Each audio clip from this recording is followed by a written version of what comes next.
take something out of order.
to folks who are on Zoom. We're still waiting for a quorum, so please bear with us.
All right, I'm gonna call this meeting of the City Plan Commission to order.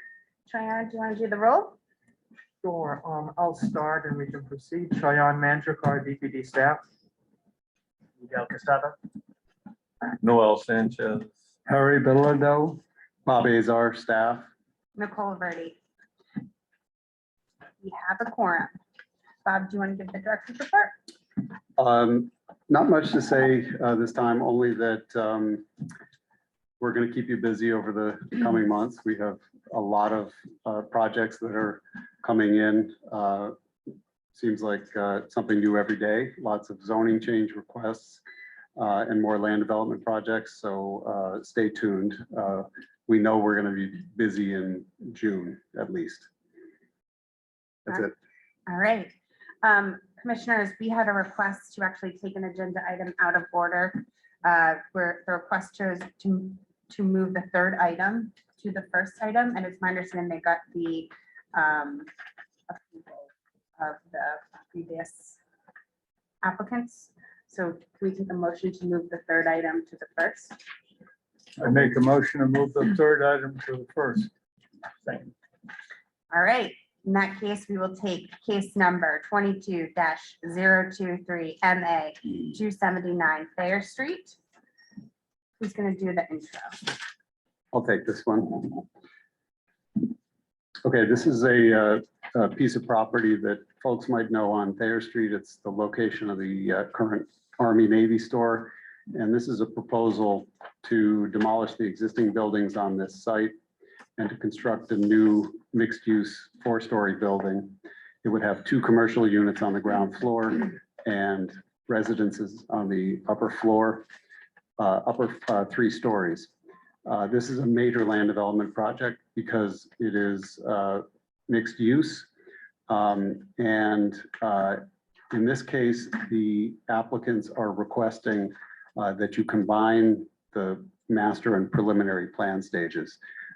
Major land development projects, unlike minor land development projects, have both master and preliminary plan stages. In this case, the applicants have submitted to us everything that is required for both stages of review.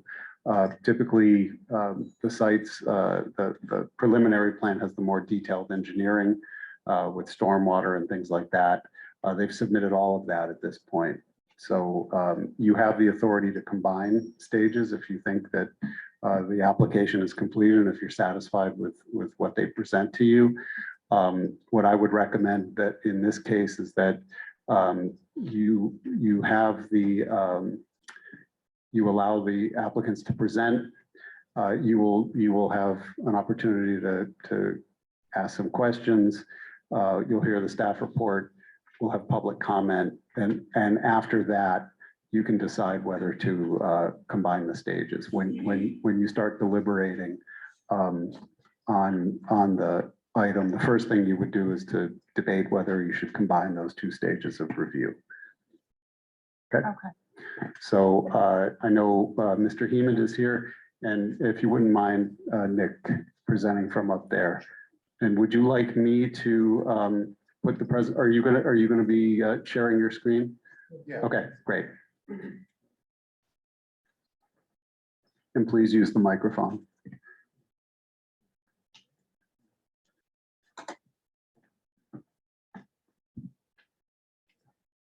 Madam Chair, members of the commission, Attorney Nicholas Heeman on behalf of the applicant, Two Cousins LLC.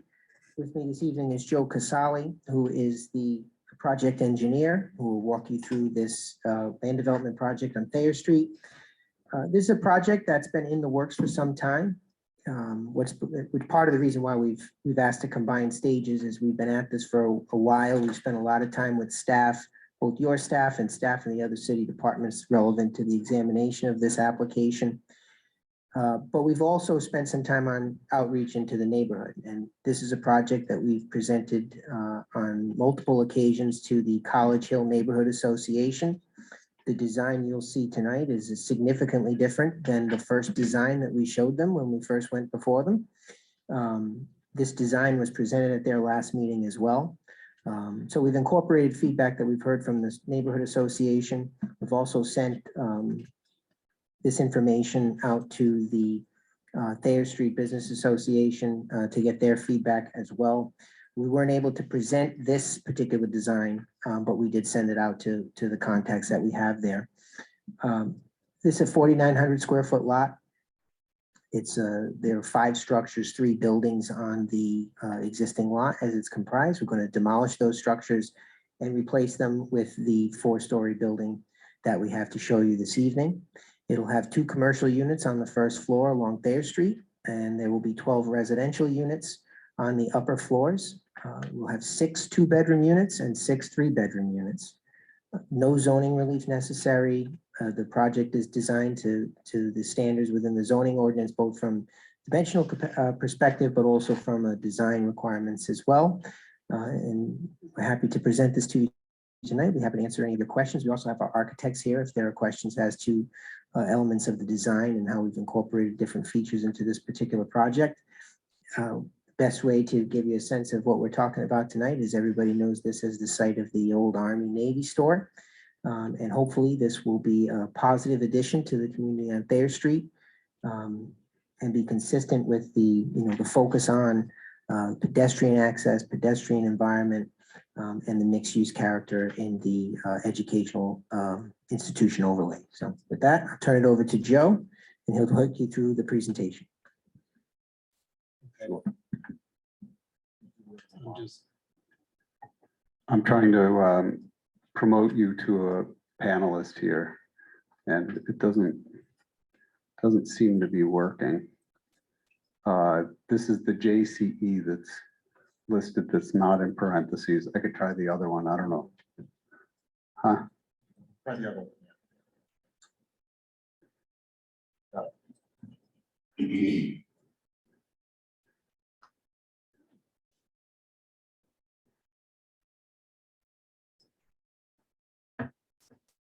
You may want to turn your audio off. Yes.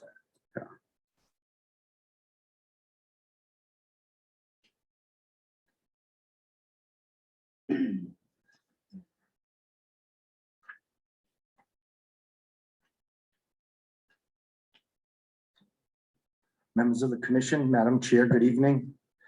Just for the record, my name is Joe Casali. I'm a registered professional engineer with offices at 300 Post Road in Warwick.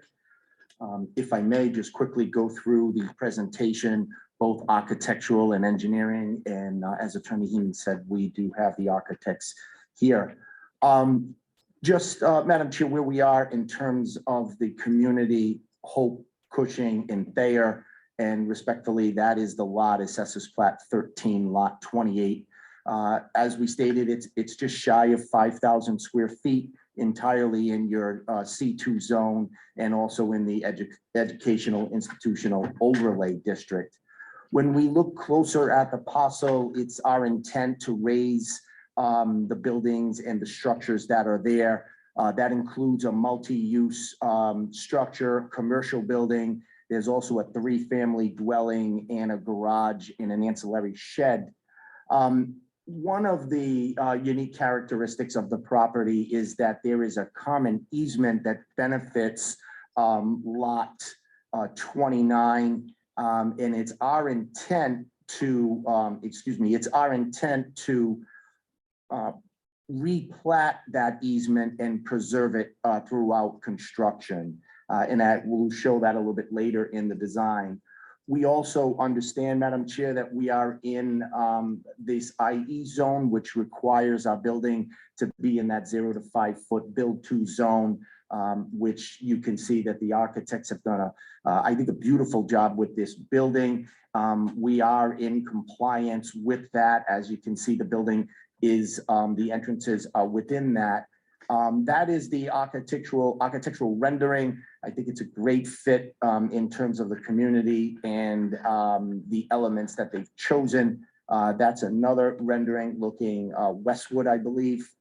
In terms of the program, you can see the floor plan has a couple of commercial units right around 3,200 square feet. They're about 1,600 square foot a unit. They all have their individual access from the main street. And we also have a separate entrance for the apartments as well, right there to the elevator, and then another separate egress and the access to the stairwell, and as well as a separate access to our basement. In terms of the basement programmatically, there is area for storage, about 1,200 and 1,400 square feet respectively. And then the residential floor plans, they mimic each other. There are 3 residential stories, each one of them with 4 flats, some as small as 800 square feet and some as large as close to 900. In terms of the elevation, we are, we do understand that first floor height needs to be at that 12-foot parameter, which is what we've tried to meet, as well as the height requirement. As Nick says, we're not asking for any variances or waivers. This is respectively a by right development. You can see the southern elevation, the eastern elevation, and the northern elevation. And then ultimately, from an engineering standpoint, in terms of the parking requirements, as you all are aware, Madam Chair, being a lot less than 10,000 square feet in the C1 or C2 district, no parking is required, no parking is proposed. But there is a requirement for bicycle spaces, those 12 units, 5 per, and would require 2.4 or 3 bicycle spaces, which we are going to provide. That'll be in the basement in the residential mechanical room. In terms of access, we're proposing that concrete sidewalk along the southern elevation, trash receptacles in the storage area, and that's where we would like to replat that common easement so that the lot 29 still has that benefit in terms of egress. That'll be a gated access.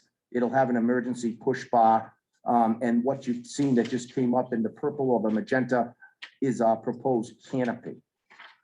In terms of landscaping, we exceed the 15% requirement. We're proposing 1,000 square feet. We're about 739 empirically is required.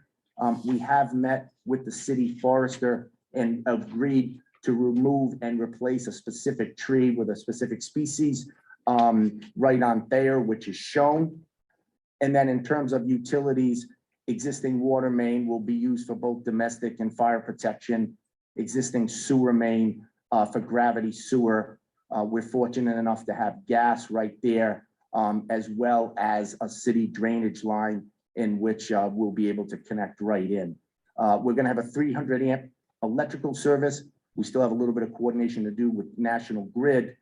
And then in terms of site lighting, we're proposing all dark sky fixtures, zero light pollution across the property lines. We have that photometric plan. You can see where we are just positioning those LED type lights as come up in yellow, so that directional lighting and will be dark sky compliant. Lastly, in terms of lighting, there will be a small lighting strip on the outdoor that just came up right there. If you can see that, there's our specifications. And then lastly, Madam Chair, as Attorney Heeman said, we're here before you tonight for a combined master and preliminary. We have consulted with both DPW and engineering. We're going back and forth with wrapping up some comments. We've met with the city forester. We've spoken to the Bay Commission, Providence Water, and then ultimately, should we receive approval tonight, we're respectfully requesting that the final plan be delegated to planning. I know that was a lot in one breath, but I would be happy to answer questions, as would the architects, if there are programmatic questions. Thank you. Commissioners, do you have any questions? All right, do you have any? Well, not really a question. I just wondered if you guys would consider getting together with the, the Thayer Street Merchants Association and seeing if there was some way to work together, the different stores, different buildings, work in greater unity to deal with trash, rather than just have more trash cans. I mean, I'd love to see a compact. Bottom line is, Nick, I'd love to see a compactor somewhere available to just simplify trash collection on Thayer Street, which is a complete headache and madness. And the trucks can't even get down the road anymore. So that's my little thought. I just mentioned it as a lonely commissioner. I ask you to give it a shot. Noel, do you have any questions? Yes, could you go over the landscaping plan one more time and how that meets the coverage? Sure.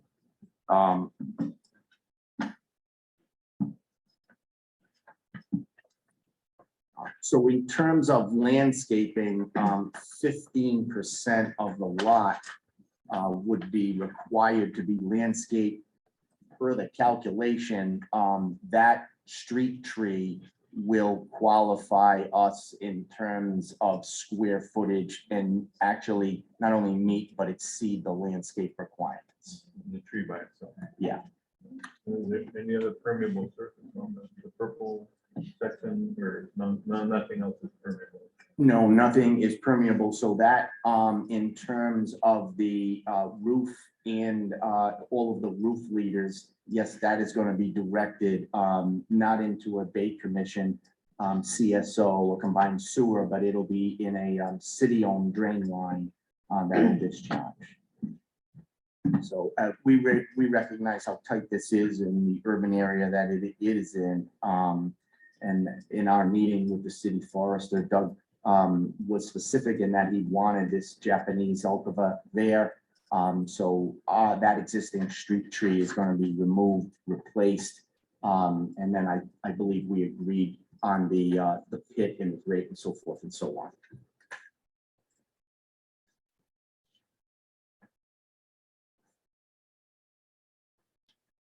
Do you have any other questions? So the proposed size of the rooms or the apartments, 2 bedrooms and 3 bedrooms, would this be student housing primarily? Well, it's not necessarily student housing. Typically with the student housing. Nick, my apologies, Oh, just I'm because sorry. people are online. With the student housing, typically the way you market it is a per bedroom rent, right? So I represent the 02908 Club.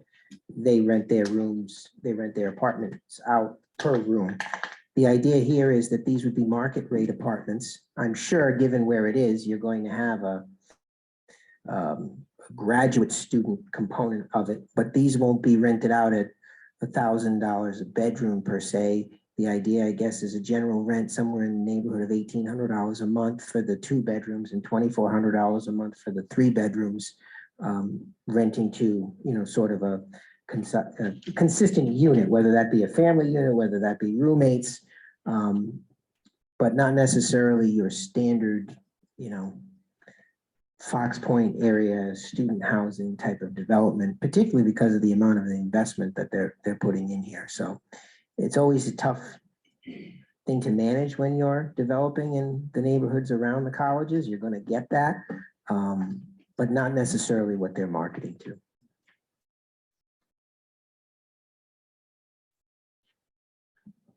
Well, just to make a comment on that, it's kind of hard to argue though that there's going to probably be a good student component just because at, we say 2,400, that's $800 per bedroom at a nice place on Thayer Street. It's going to attract that population, and unless they, as long as they qualify, financially with the parents, et cetera, you would have to probably rent it to them. Yeah, I mean, again, I don't know anybody that's really, housing is in high demand, right? I mean, so you're gonna have people looking for quality housing. Before I had 2 children, would I have liked to live on Thayer Street? Yeah, but do I want to rent a 3-bedroom apartment with 2 kids on Thayer Street? Not really, not the ideal situation. It's more, and it's an action area, right? You're going to have noise, you're going to have foot traffic, you're going to have everything that goes with living in an area around a major university. So I think naturally, you're going to attract the under 30 renters, but you can also attract people who are professors, visiting professors, professionals, people who may be downsizing and want to be in that type of urban environment, but they don't want to go to Boston and live in Cambridge, in those areas. So I think you get a mix. It's very hard to say, oh no, we're not going to rent to somebody who comes in and otherwise qualifies. But again, you're around Brown University, you're on Thayer Street. That's where young people want to be more so than people who are raising a family. No, and I appreciate. I mean, obviously you can, so it's more of a curiosity, I guess. I don't think their goal is to have it be Eaton Street, with right. wild college parties going on, and because then you disrupt your commercial businesses because they don't want that either. You want to have a delicate balance. But can we go back to the easement? Correct me if I'm wrong. There's no vehicular passage through there. So you get the trash receptacles and roll them to the street? Is that how it works, or how does the trash collection work there? I'm with the architecture firm. Just give me. Hello, my name's Erin D'Alessandro with the architecture firm Bisbon and Associates. Thank you. So the trash collection right now is in, do you want to go to the first floor? This is perfect. Oh, that's okay. This works. So in the back of the lot, we're proposing 4 wheeled dumpsters, small scale. A couple will be for the commercial, some will be for the residential. And our understanding is there'll be daily trash pickup, be brought to the street and picked up. So pretty straightforward. All that area is covered. And like was mentioned earlier, there's a gate to keep people from getting in there. So. You rolling it to Thayer Street? Yes. And you said 4? There's 4 small ones, whether they'll all be filled at one time, they might just roll out, 1 or 2 of them on an as-need basis, I would imagine, but we can discuss that. And that's for the commercial and the 12 units? Yes. On top. Welcome. Any other questions from any other commissioners?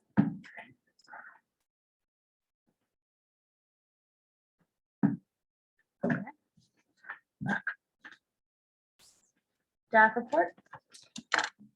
Thank you. So as has been discussed, this is a major land development project with a mix of uses. And so I'm going to walk through the required findings of fact that you must make in order to approve the land development project. Should we just note that Mr. Potter is here for the record? So first, consistency with the comprehensive plan. This is this project's located in an area. I'm just going to bear with me for a quick second here. While you're doing that, Chris, we took item 3 first.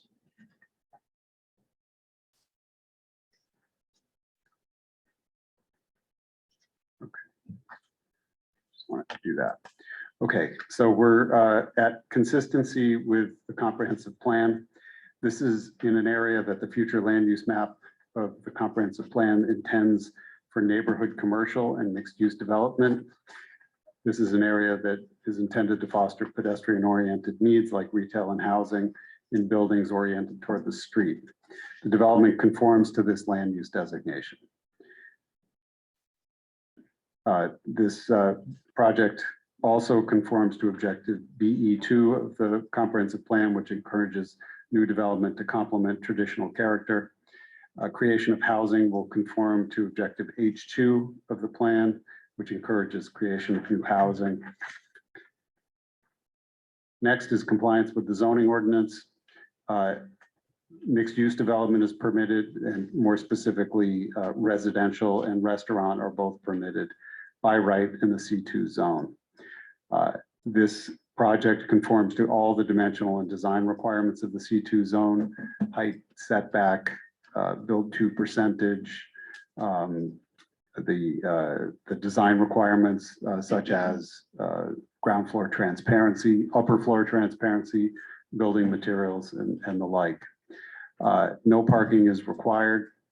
For this, no vehicular parking is required, but the applicant will meet the bicycle parking requirement.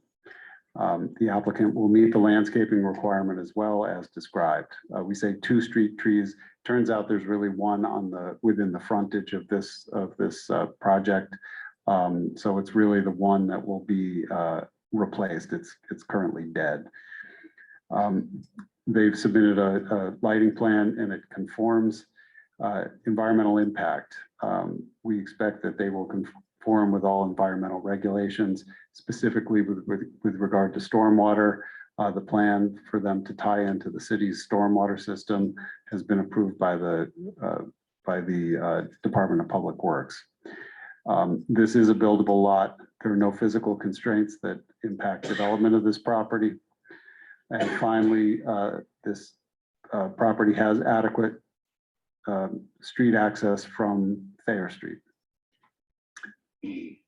So our recommendation, first of all, is that since they have submitted a complete application and since they have demonstrated that they're 100% in compliance with the zoning ordinance and they meet all the other standards, our recommendation is that you vote to combine master and preliminary plan. And then we also would recommend that you vote to approve the master and preliminary plans. And we have 2 conditions here. I believe they've met them both. So they've depicted the bike parking in the basement and they have gotten approval from the forester to do that tree replacement. So we could strike those 2 conditions.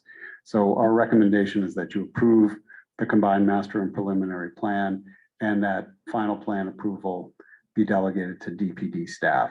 So this would be if you were to follow our recommendation, it would be 1 vote on combining master and preliminary, and then 1 vote on approving master and preliminary subject to final plan approval being delegated to DPD staff.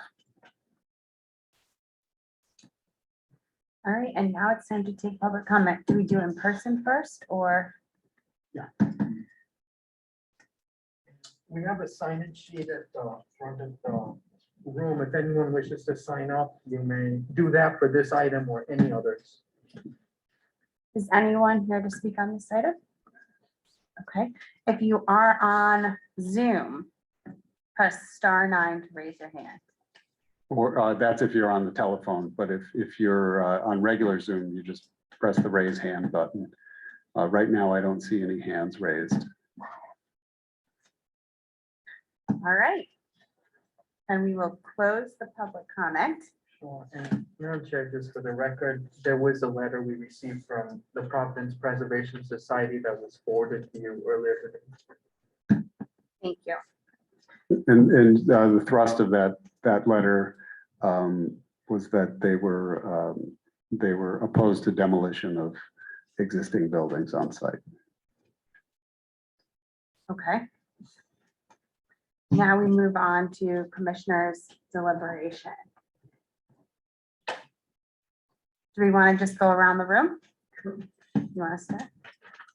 I think it's an excellent project, and it's going to be a difficult build with a crowded environment, but I wish them luck, and we'll pass it on to Noel.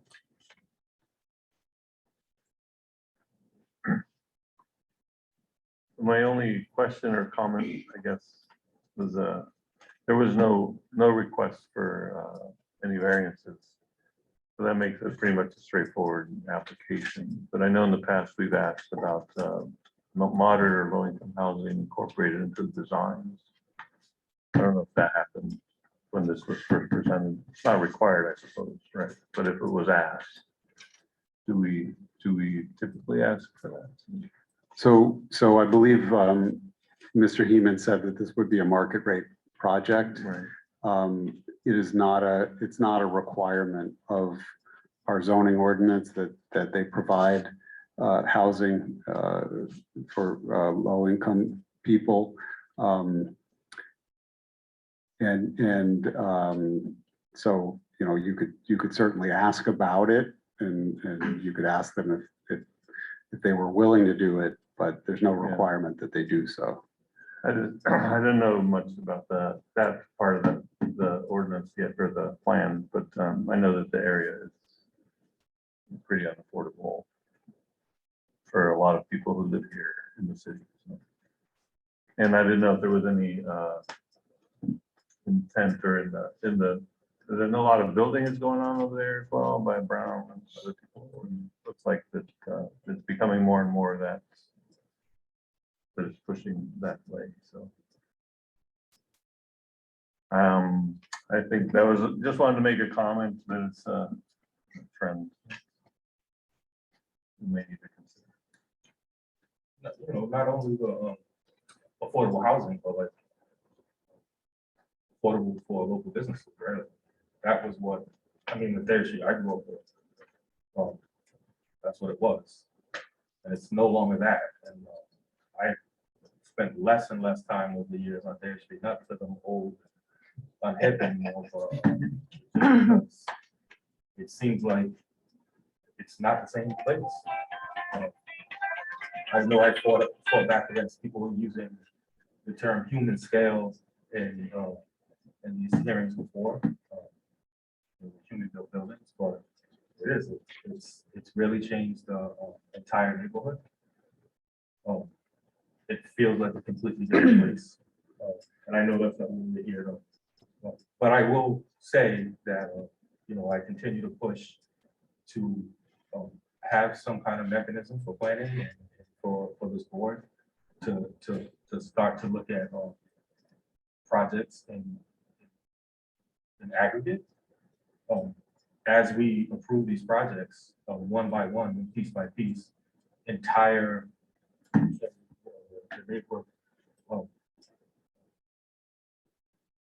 the neighborhood characters have been changed, and it's not any one particular project.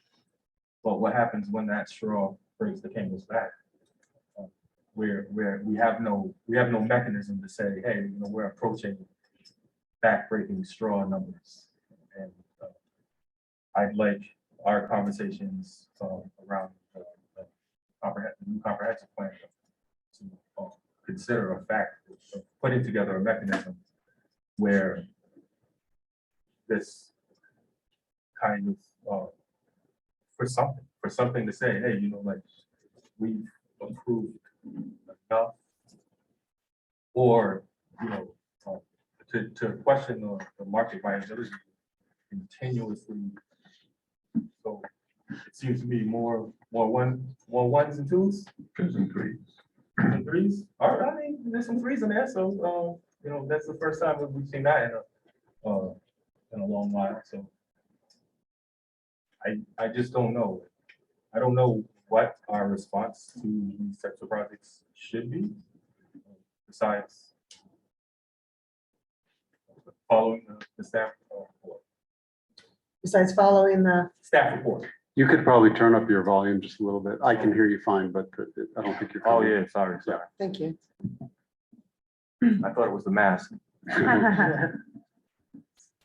I think I'll just, before I turn it over to Miguel, I'll just say, I think the comments, there is going to be a really collaborative process on looking at the comprehensive plan, looking at our zoning, and my understanding is how it's worked previously, that there has been kind of, and Harry, I think you've been a part of like subgroups, community sessions, et cetera, as we go through that process. And I feel like these types, because right now, what you're saying, to put a cap or to put a limit, like that wouldn't be, that's not legal.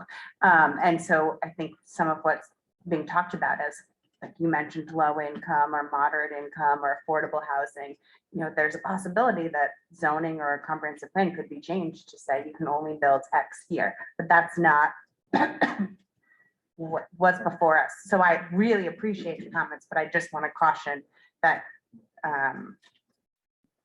based on the standards, you know, there's no variances, no waivers requests.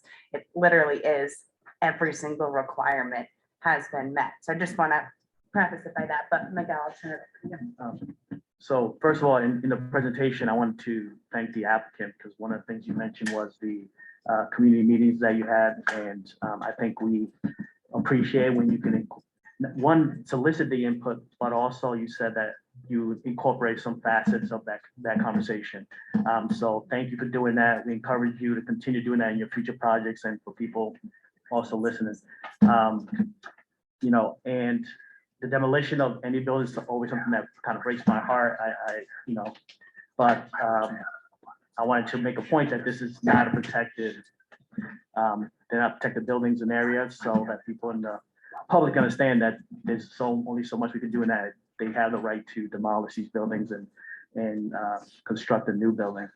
You know, the only way to protect that is through like a historic protection, where, you know, overlay or other sorts of facets that we have in our government, but that's not the situation here, because I know that the PPS letter talked about demolishing those buildings. And Noel, correct me if I'm wrong, but when he was bringing up the affordable, if this, now you're saying this is, I guess what I'm saying, but in terms of DPD, I don't know what your protocol is in terms of conversations, even though it's not required, to see if we can talk more to applicants to see how they can incorporate, you know, affordable housing until the plans change and maybe make a requirement, but for the time being, to be proactive in asking that, even if it's not a requirement from the project. Because we do get a lot of projects and they use a lot of other reasons for exceptions. Affordable housing used to be kind of the last point, and if it is affordable, it's usually on the higher end, you know, up to 120 AMI versus coming down on AMI. So whatever maybe the city can do to help people incorporate more of that into their projects, I think would be a win-win for a lot of folks. You know, and to echo some of Chris's points, I mean, it's very nostalgic for me as well. Army Navy surplus store was always a big place in high school. Right next door, I think it was to the left, they had Taco Maker in I think that's the Urban Outfitters building. So there's a lot of great memories. You know, Bronzio's, I worked there for a little bit across the street. So it has changed, but I don't know how we work in some of your comments, Chris. I mean, I think the plan itself, it is looking at it as an aggregate plan, but sometimes we don't know what the consequences are going to be until they happen. And unfortunately, I think when Nicole said in terms of the legality of capping, because I hear what you're saying, one building or one project doesn't change it, but little by little it builds up, and then now you have a whole different neighborhood. And, you know, we kind of got, look at it now as we start doing the comprehensive plan and see what we could put in there to protect, you know, the nature and fabric of certain neighborhoods. And that's just pass it back to you, Madam Chair. Thanks. I don't know, Bob, if you want to say. Yeah, I would like to respond, and, you know, this is always a good opportunity to talk about, you know, what we do and the things that we put into place and where we are moving. So the existing comprehensive plan that was developed first in the mid 2000s and amended a couple of times up through 2014, which is the basis of our current zoning ordinance. It's structured in a way that recognizes that the city should be growing. And not all plans have to say that. There are some plans that say that this is a plan for a status quo community with little to no growth or very slow growth. But for a number of reasons, this comprehensive plan says that we should grow. We should grow our population. We should grow our economy. And so it asks two questions. Two big questions: where should we grow and how should we grow? Where we should grow basically is indicated by a map that we call areas of stability and change. And that's the one that shows major commercial corridors as being areas of higher density and mixed use, and then the sort of internal neighborhood areas being areas that should be relatively stable, where you might see infill development, but not development that would essentially change the character. We do say in the comp plan that our commercial corridors are those outlets for the growth. You have to allow it somewhere. So we say downtown, the former or transitioning industrial areas, and in the commercial corridors. And there's no question that we have opened the door to these commercial corridors to be changing in character. And I think Thayer, that block between the several blocks between Thayer Street and Brook Street are a perfect example of how the market has reacted to that plan and also to the zoning that was put in effect in 2014. It's changing. There's huge demand. That's the place that has the highest rents, the highest commercial rents, the highest residential rents in the city. Maybe not highest residential rents, but certainly commercial rents in the city. And if you don't allow for growth there, in my opinion, the rents will go even higher because you're containing supply. So the plan sets the stage for the zoning sets the stage for the buildings. This building, and when a developer comes in front of you with a building that's fully compliant, it's fully compliant because we're doing our job. You know, we put this zoning into place, and you know, I know from my experience that a lot of developers don't care about your zoning. They don't want to follow your zoning. They want to build what they want to build.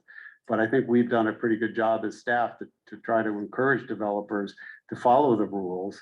And we tell them, if you follow the rules, the process will be smooth. This ordinance is geared that way. It's not, you know, some ordinances are not, you know, where you know, you need to have a variance for virtually anything you want to do because they're not keeping up with the times. This ordinance is pretty good at saying this is what our comprehensive plan wants. And if you can build this, you should be assured a speedy approval. So that's in this project, I think, is a good example of that. Now, looking forward, and I'm glad the chair raised this issue of the new comprehensive plan, because we are just about to make it public that we're starting the process of launching a new comprehensive planning process. We think we'll have something out next month. And that's going to give us a new opportunity to think about, you know, what are the things that have changed since this last comprehensive planning process? And what are what are the tools that we think we should start using? Now, we're limited in terms of the tools we have in our toolkit, but we use them. We use historic districts if we're very concerned about demolition. Of course, historic districts are, a double-edged sword. You can preserve things the way they are. You can't necessarily preserve the businesses, but you could at least preserve the structures. But it prevents, in many cases, growth and change and that sort of thing. So you gotta figure out where the balance is. Where do you want these historic districts and where don't you want them? With respect to affordable housing, in almost every case in Providence, the way affordable housing is built is that somebody is getting a subsidy to do it. And that subsidy almost always goes to the nonprofits that build affordable housing. In some cases, you've read about the 111 Westminster building. It's a for-profit development. They're getting a subsidy and they're going to do some affordable housing. Subsidies aren't endless. They're in limited supply. And so not every project is going to be eligible or is going to want to apply for that kind of affordable housing money because it comes with a lot of strings attached. So this is a question I think that's going to come up again and again and again in our comprehensive planning process. Does every new development have to have an affordable housing component to it? Well, I think also with the new comp plan, we're going to be, to kind of meet, Chris, what you're talking about, we're going to have to really come up with mechanisms that will coordinate certain kinds of development with goals such as housing ownership expansion. And they may not be on the same lot, but it may be, if you want to do this, then you got to help with some of that, rather than just through subsidies. I mean, I think it's a great opportunity to just start thinking anew. I don't have any brilliant idea. I just know that I hear you guys, I know what we're talking about, I know what you're saying, and this is a great opportunity to really start thinking about how to say, if you want to do this, then you got to do that. And it's going to be fun. And so I want to, so is everybody familiar with Glass-Steagall? It was a banking regulation act that came out of crash in 1929. It was 1 page long. They repealed it. We had the greatest financial collapse in the history of the country. And then they passed a new law, Dodd-Frank, which is 849 pages long. And we're still in the same situation with, how many pages are in the comprehensive plan? In the years I've been here, I think it's been a few years now I've been here, I've heard justified for development about 3 pages of that whole entire document. And that to me is, you say things are not legal, but nothing is illegal. If you have a long enough document and a big enough zoning code, you can squeeze anything. And that has been my concern since I've been here, is that everything is consistent with the comprehensive plan. We haven't once said that was not consistent with the comprehensive plan. So respectfully, I have been here when the commission has Yeah, I said was things going to say that. are inconsistent with the comprehensive plan. And there have been times where folks have said something was not legal. So respectfully, there definitely have been instances. No, I was going to say, think about the Fane Tower. I mean, Chris. That was right before I got it. Well, then it's all your fault, kid. And it's I, still going up, right? and, No, I have no idea. and I would also say that I think part of the reason why we get so many, so before I was in this role, I represented different developers and businesses trying to do business all throughout the state of Rhode Island. And different communities have different amounts of staff to support their zoning and planning boards. And in Providence, I would say we're really lucky with the amount of staff support that we get. And so by the time an application comes to us, there's been a lot of staff, attorney, developer meeting and work to try. And I feel like the staff really tries to get it as close to what's allowed in the zoning ordinance and in the comprehensive plan as possible, and really done a lot of, work to bring it and make it as compliant as possible. You go to some of these communities in the state where they have and everyone's doing their best. So I'm not saying anything negative about another community, but you might have a zoning official who works part-time. And so they're not able to dedicate the amount of time that we're really blessed that we have this staff who can work to bring everything as close to compliant with the comprehensive plan as possible and can put these wonderful staff reports together. And so I think just because so many of our applicants that come before us are compliant, very, not requesting waivers, not requesting relief, which is where we have more of the wiggle room to kind of grant or deny something. Is the staff puts so much work to make it meet the policies that folks, this has to go before the council, like the folks that we elect approve these policies. And so I just would put that out there. I think that's one of the reasons why we get really high level applications that are as close to compliant, if not fully compliant as possible. So do you guys know why I always say I used to live there? Because affordable housing. I've been evicted multiple times as a child. And this building here used to house, this location used to house the Urban League. The zoning, the PRA, the zoning laws, the reason we have comprehensive plans came out of the urban renewal era. Between 1950 and 1960, 80% of the Black families in Providence were forced to move at least once through the urban renewal projects. So my question to you is, what is the goal of the comprehensive plan? And this is the question I continuously have. If we're not going to say, this needs to be, this can't change, we can't have this much, you can't do this. If the goal of that isn't that, then what's the point of the board, right? Like, we talk about building structures. Like, we cannot say, we can't even define density. You say growth. What growth of what? So I hear you, but I think we're getting really, affordable housing is a huge crisis. There are a lot of different mechanisms that need to be better to improve and to tackle that crisis. But I think we're getting a little bit far-fetched from what is our statutory requirement and what is in this application 279 Thayer Street. So I don't have all the answers, but I'd like to try to bring us back to 279 Thayer and what the applicant has put before us to show that it meets the standards.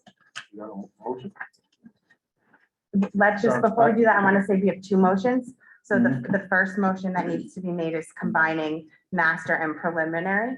And we do that when all of the application documents has been submitted, and I don't think they're missing anything. They're not. Well, I'll make a motion to combine the master and preliminary plan stages. 1 second. All right, let's go around the room. Miguel, Aye. Aye. Aye.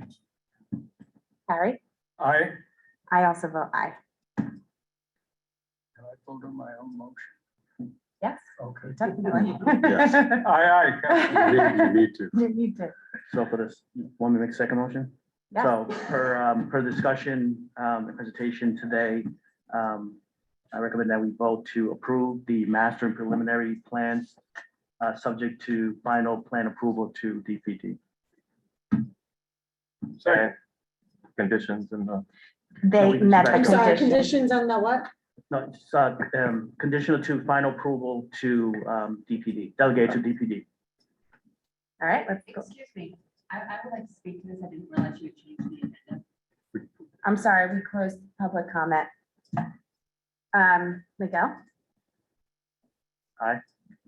Christian? Aye. Noel? aye. Harry? Aye. I also vote aye. All right, now we will take up agenda item number 1, case number 21-031 MA-850 Manton Avenue. The applicant is Blue Dog Capital LLC. Is there an intro? Sure, Madam Chair, I'll provide that. And Use the Commissioner- mic, Charlie. Commissioners, this is a request for preliminary plan approval of the master plan that you approved last year. And that project that's before you today is for a storage space facility that's going to provide approximately 94,000 square feet of storage space across 3 buildings. And as is customary at the preliminary plan stage, the applicant will be talking to you about a more developed plan that you saw at the master plan stage. So they'll be talking more about design enhancements, since what you last saw at the master plan stage, parking, landscaping, drainage, as well as other items that you see at the preliminary plan stage. We should also note that the applicant has requested a waiver from submission of all state approvals at the preliminary plan stage, and they will be talking more about that during their presentation. So, yeah, I guess the applicant's here and they can tell us more about the project. Thank you, Madam Chair, members of the board. Good evening, John Mancini on behalf of the applicant and owner with respect to the application before you. As you heard from your planning staff, the applicant is seeking preliminary plan approval with regards to the proposal of a self-storage facility. This project has been before the board previously. As indicated, it did receive master plan approval last year. Project also has sought and obtained an approval for subdivision. It has not been finalized yet, but it will be one of the final components of the overall project. So we are subdividing the lot, creating a separate lot for purposes of this development. We have proceeded through the engineering aspect. We have gone through and had several meetings with DEM with regards to our application. And also, as you heard from your staff, we are requesting a waiver with respect to submission of state approvals, allowing us to go forward at preliminary. We are also requesting that this application be reviewed at final with all state approvals in place at the administrative level through staff. At this point, we have taken the comments that were provided to us at master plan with regards to specifically design. We have elevated our design, been more specific, and have followed the components of your zoning ordinance specific to the C3 zone with regards to the design. The use is a permitted use. We are not seeking any variances, but are comporting with the plan. With that, we have Joe Casali Engineering, who has been our project engineer from the beginning. Joe and his staff have spent a lot of time in going through the engineering aspect of this and also a lot of the design components with that. And so unless there's any questions with regards to process and procedure, I'd like to turn it over to Joe and his team to go through the specifics of the layout. Again, good evening, members of the commission, Madam Chair. Just for the record, my name is Joe Casali. I'm a registered professional engineer. Offices at 300 Post Road in Warwick. As Attorney Mancini said, if I could, I'd like to just go through the PowerPoint and then go through some of the specific design elements that we've changed architecturally. And we also have Rick Nardella here. Rick is one of the owners. He can answer some specific questions if need be, Madam Chair. So just as a recap, where we are in the community, you see the city Are line. you sharing your screen? I am. Yep.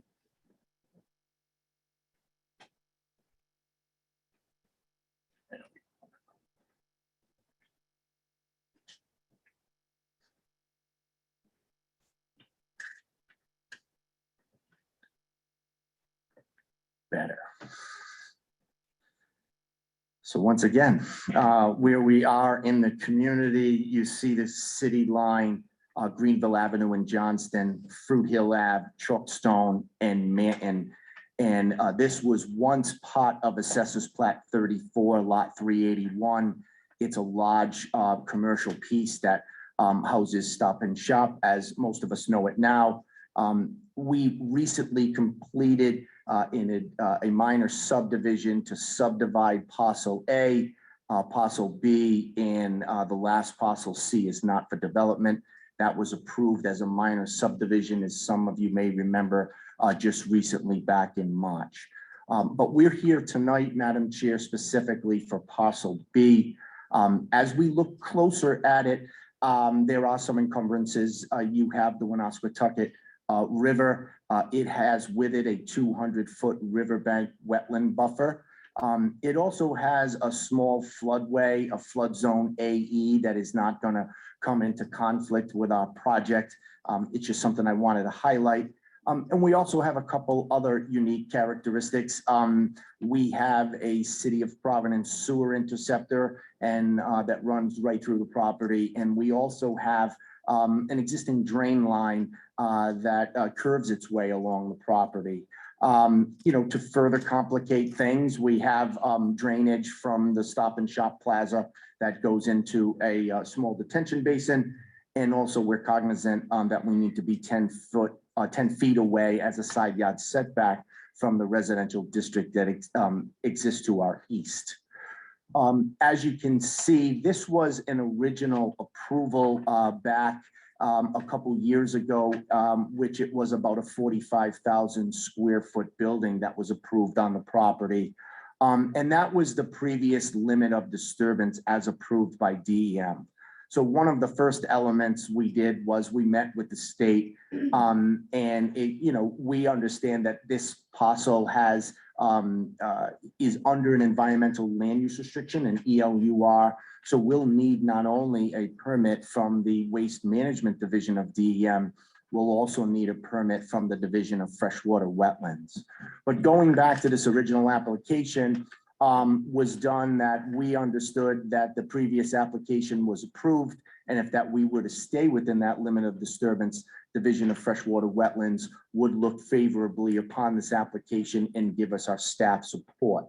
And so that's exactly what we did. We've transposed that orange line, the original limit of disturbance, and instead of one 48,000 square foot or 45,000 square foot building, we're proposing 3 independent self-storage buildings, carefully staying away from that sewer line that's in the middle. We're going to replat that sewer and drainage easement, and I'll get into that in a minute, Madam Chair. But this is an architectural rendering of what we expect the buildings to look like. In terms of when we saw you last, we've increased our first story height to meet that 11-foot minimum requirement. We have changed that facade in terms of the fenestration of that you see of the windows and the doors there, as well as the building materials. We've replaced all of the EFIS material with an Aztec type material that I hope you'll find more settling than that original EFIS look. Programmatically still the same, 730 units of storage.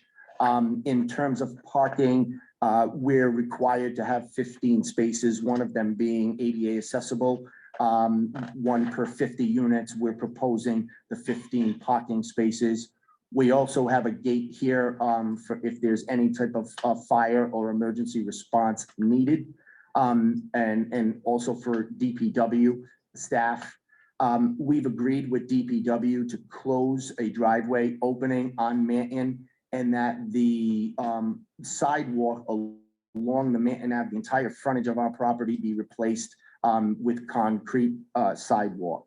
And so that's what you'll see. That bituminous sidewalk will be removed and replaced, and we'll have a nice concrete sidewalk along that entire frontage, and that'll mimic the existing conditions on the other side of Manton and that driveway, again, being closed.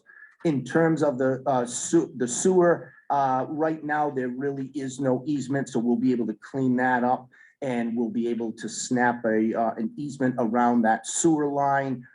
It'll also be to our benefit, as we will need to relocate some of our sewer appurtenances to accommodate the building, but we'll also tie in our own office to that sewer. In terms of water, very fortunate, we have a 10-inch cast iron right outside the facility. We'll be bringing in both domestic, just domestic service. Fire protection isn't warranted. In terms of drainage, we will also be able to remove and relay and reset that drainage and put it within that easement. In terms of the Stop and Shop drainage, that will not change other than geometrically just to accommodate our proposed building. And then in terms of our own drainage, we will be just passing that through UICs for the water quality volume. Being the Woonasquatucket is a fourth order stream, attenuation of peak runoff, reduction in volumes is the proverbial drop in the bucket because you're one step away from obviously the bay. And these UICs, these underground injection controls, will be wrapped so that they're not interfering with any of the hazardous materials. So we do expect in return a permit from the Division of Freshwater Wetlands, as well as a permit from the Office of Waste Management, and then ultimately a re-recording of that ELUR.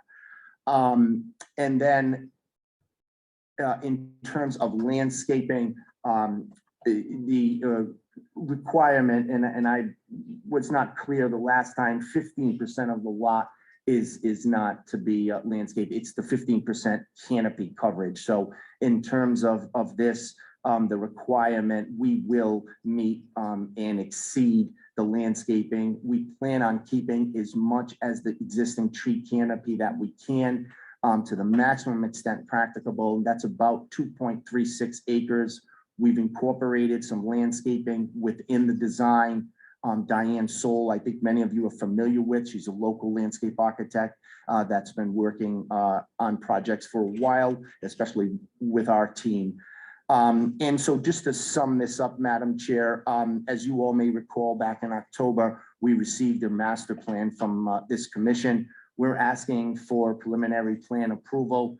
Our minor subdivision will be recorded.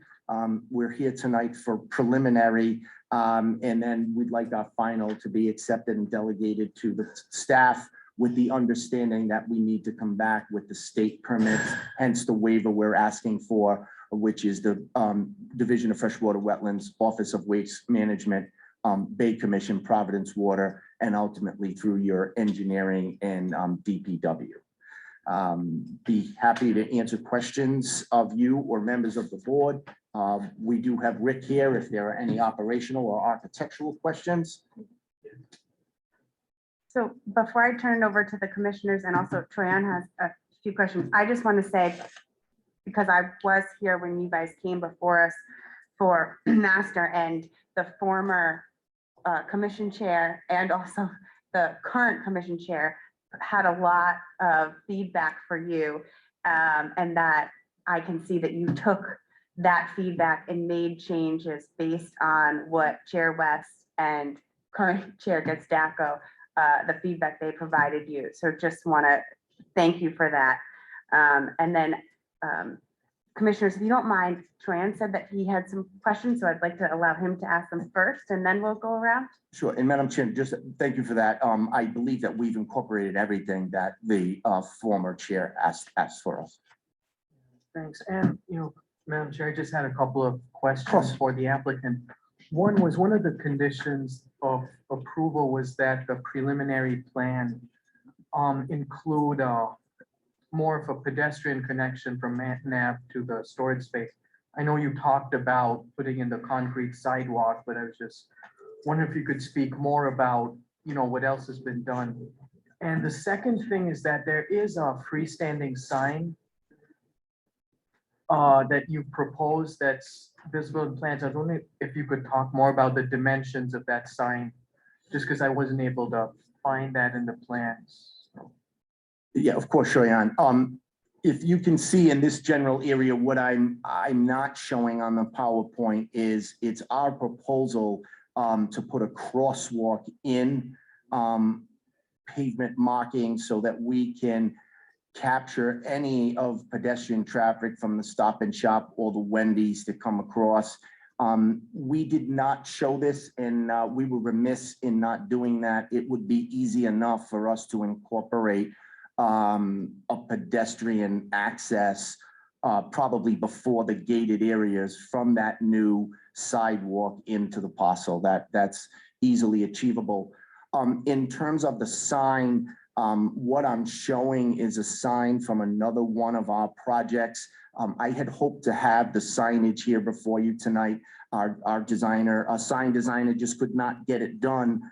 We will stipulate that it will be in conformance with the zoning ordinance of the city. And if that is a further stipulation on preliminary, understandable. Again, my mistake for just not getting that in here in a timely manner. All right, commissioners? So like, I think it was, again, the staff report, it said vehicular and pedestrian access from Manton Street. I know you're talking about doing some type of a pedestrian. Yeah. Manton, but the vehicular is this other opening to the left, right? So you're calling that Manton Ave because it's not an actual street? That's right. We would like everyone to enter and exit the complex through the main, feel as though that'll be safer than introducing another, while there is already an entrance to this property on Manton, we are closing that. We think it'll be safer vehicular wise if we can route everybody through that main, I don't want to call it a boulevard because it's really not. It's a driveway. Yeah, Driveway. that's our main, right, that's our main driveway in. And it makes sense too, because otherwise it'd be on a curve, so the safety would be Site distance, better secured over correct. there. So, thank you, just want to clarify. Anyone else have questions for the applicant? So the reason for requesting a waiver is so the process will keep moving, is that correct? That's correct. You know, because of the, when you have multiple permits needed from DEM, Office of Waste Management is going to take the lead on this. We will get one permit with multiple permit numbers. It is going to take us a little bit of time to go through both agencies. They're the ones, well, they would be responsible for dealing with the wetlands issues and all that, is that correct? Right, because it's in a land use restriction, they'll want to know what our cap is. But the Division of Freshwater Wetlands wants to understand how our drainage will work with the specific, hazardous materials or pollutants that are there. And in this case, it's very fortunate for us that it's a fourth order stream and that we don't need to attenuate peak runoff. We don't need to reduce volumes because we wouldn't be able to infiltrate with the pollutants that exist and not be fearful of moving that plume possibly into wetlands. And so our proposal will be just to capture and clean the water quality volume, which is that initial 1 inch of rain over the impervious areas. And the way we'll do that and still protect the from the hazardous materials is we're going to wrap those systems and then have them drain to surface. So in our discussions with DEM, respectfully, this is very vanilla approach. We understand that these permits, while they're timely, they're eminent. But still, we're asking for the waiver and asking to stipulate it to final. But in my experience, these permits are forthcoming.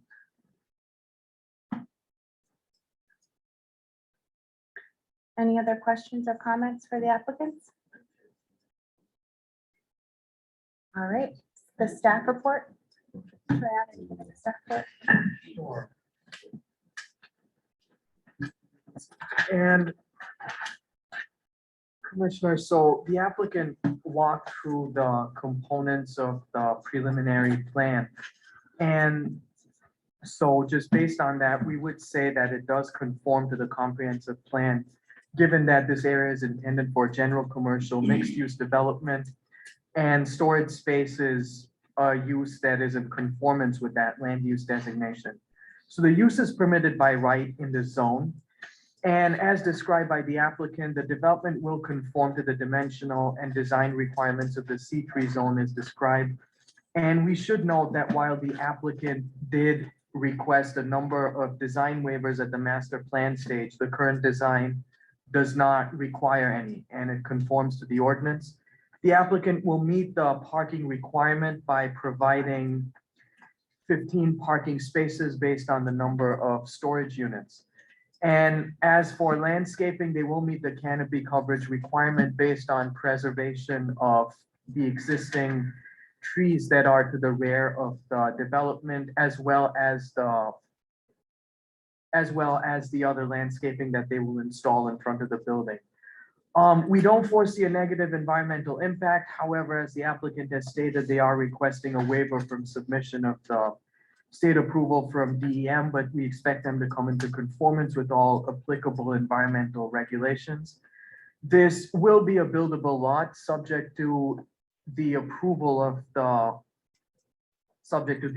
minor subdivision that we're still waiting on. And street access, adequate vehicular and pedestrian access will be provided from Manton Ave. So based on that, we would recommend that you approve the preliminary plan, subject to the condition that you grant the waiver from submission of state approvals at the preliminary plan stage. And that would be with the finding that this would be in the interest of good planning procedure as it would allow the approval process to proceed. Then we ask that final plan approval be delegated to DPD staff, and that the final plan for the minor subdivision shall be approved prior to final plan submission. And I would also propose that you add a condition that the final plan approval show the dimensions and specifications of the freestanding sign. Thank you. Now we will open the floor to public comment. Is anyone here to speak on this application? And if you are online, please raise your hand. *9 to raise your hand virtually. And Madam Chair, no one signed up using the sign-in sheet. We do have a Angela Develia. I can promote Angela. Great. Angela, can you hear us?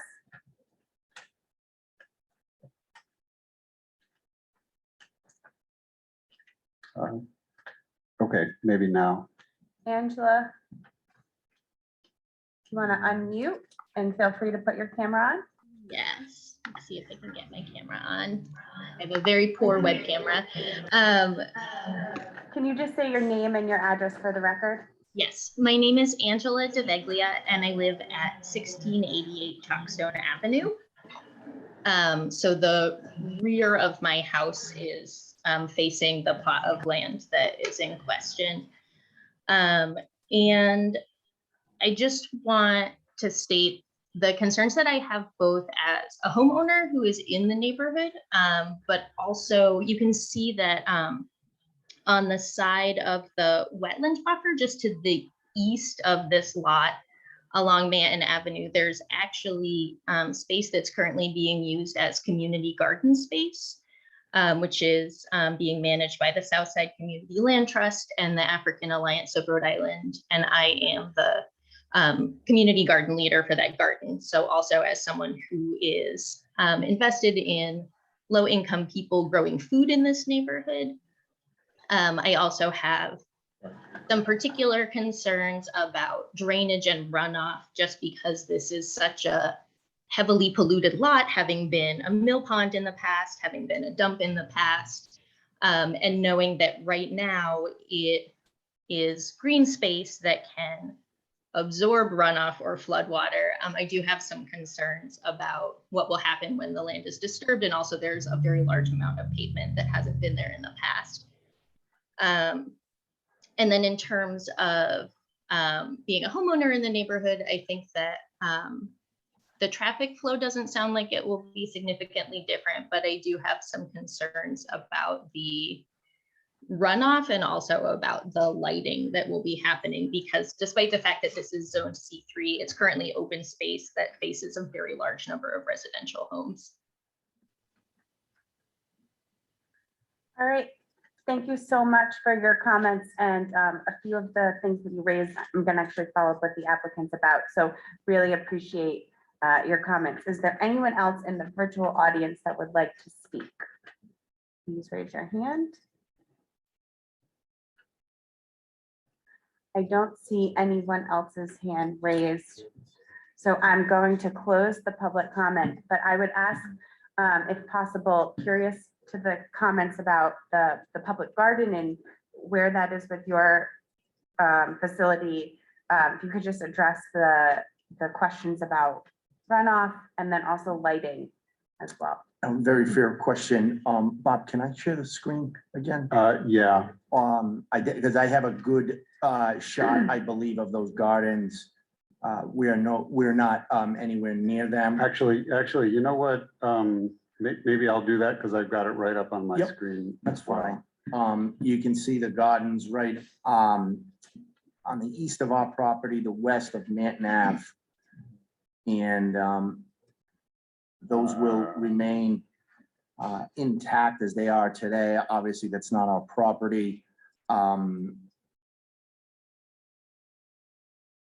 then in terms of the drainage, everything on that portion of Manton flows in a westerly, yeah, let's look at the garden first. The gardens are here. Yes. On the edge of Manton, and then this is the development site right here. Right, so there'll be no tree clearing or any work within that area. Obviously will be at least a couple 100 feet away. And in terms of the drainage, while I know this isn't topographic mapping, but you'll see that that portion is much higher and it all flows in a westerly direction. So none of our runoff will flow towards Manton Avenue or towards that eastern portion of Manton Avenue.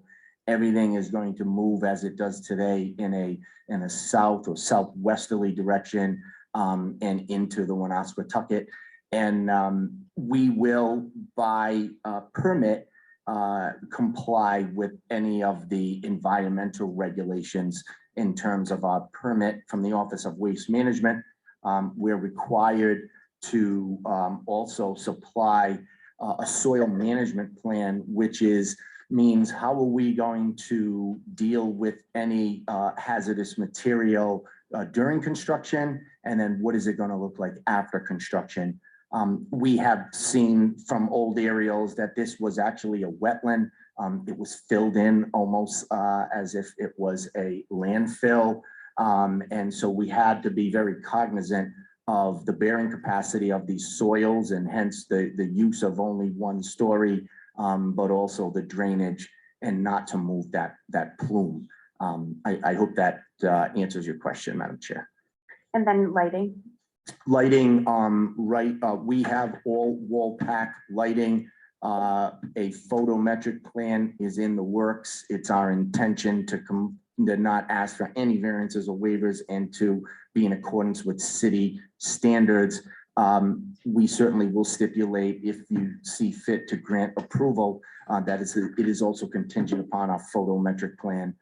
No light stanchions or light poles are proposed. They're all wall packs. These will be the new LED technology, dark sky compliant, but let us prove it to you with a photometric plan on file. Okay. Can you bring the plot map up? I saw one question about it.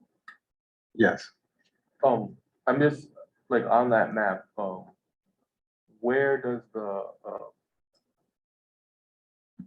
so what is the I'm red sorry, line? just bear with me one quick sec. I gotta do this. There we go. So what is the gray line down here on the bottom? That's the bike path. This right here is the city line. Oh, all right. All right, and then so the bike path is in, This is the bike. Yeah, you can see the bike path a little bit further down here. and then it gets back in the. Yes. But Does it come back adjacent to the third lot? No, Alright. no. So the city line, it seems to follow the flow of the Woonasquatucket. And the bike path though is on the opposite, sort of the western southerly side of that. Where's the SCLT plot again? Where all the houses there? Okay. Yes, yes, these are all the community gardens, exactly. And everything flows again in a westerly direction. Does anyone of the commissioners have any other questions for the applicant? Otherwise, we can let them go and move into deliberation. I do want to say one thing. On the front page here, this map looks wrong. The locust map, yeah, that's, I was born right here, so. That's for another project. Thank you. Just wanna let you guys know.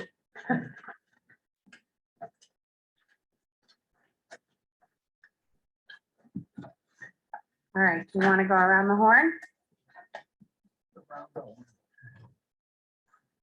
All right, I don't have any questions. Noel? For comment? No question.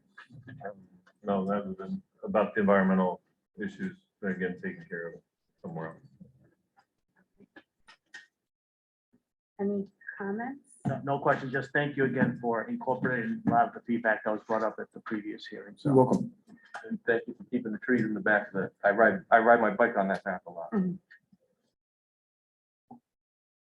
So if there's no more questions, does someone want to make a motion?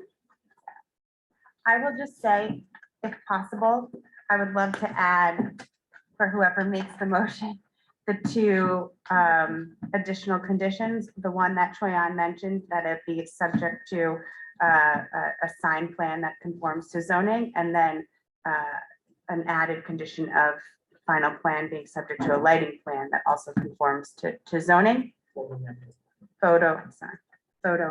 plan. Thank you, Troyan.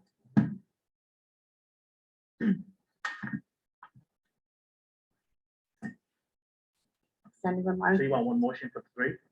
So I think it'd be a motion to approve the preliminary plan based on what we heard today, subject to the findings and the conditions in the staff report, but then adding the sign plan and the photometric plan.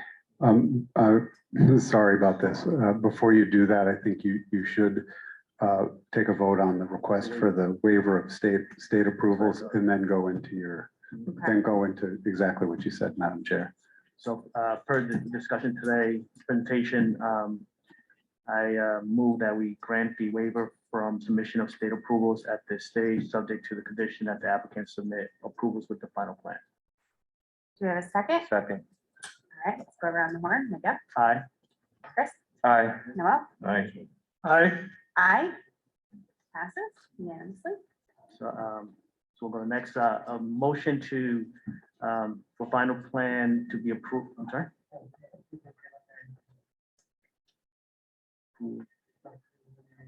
Subject to.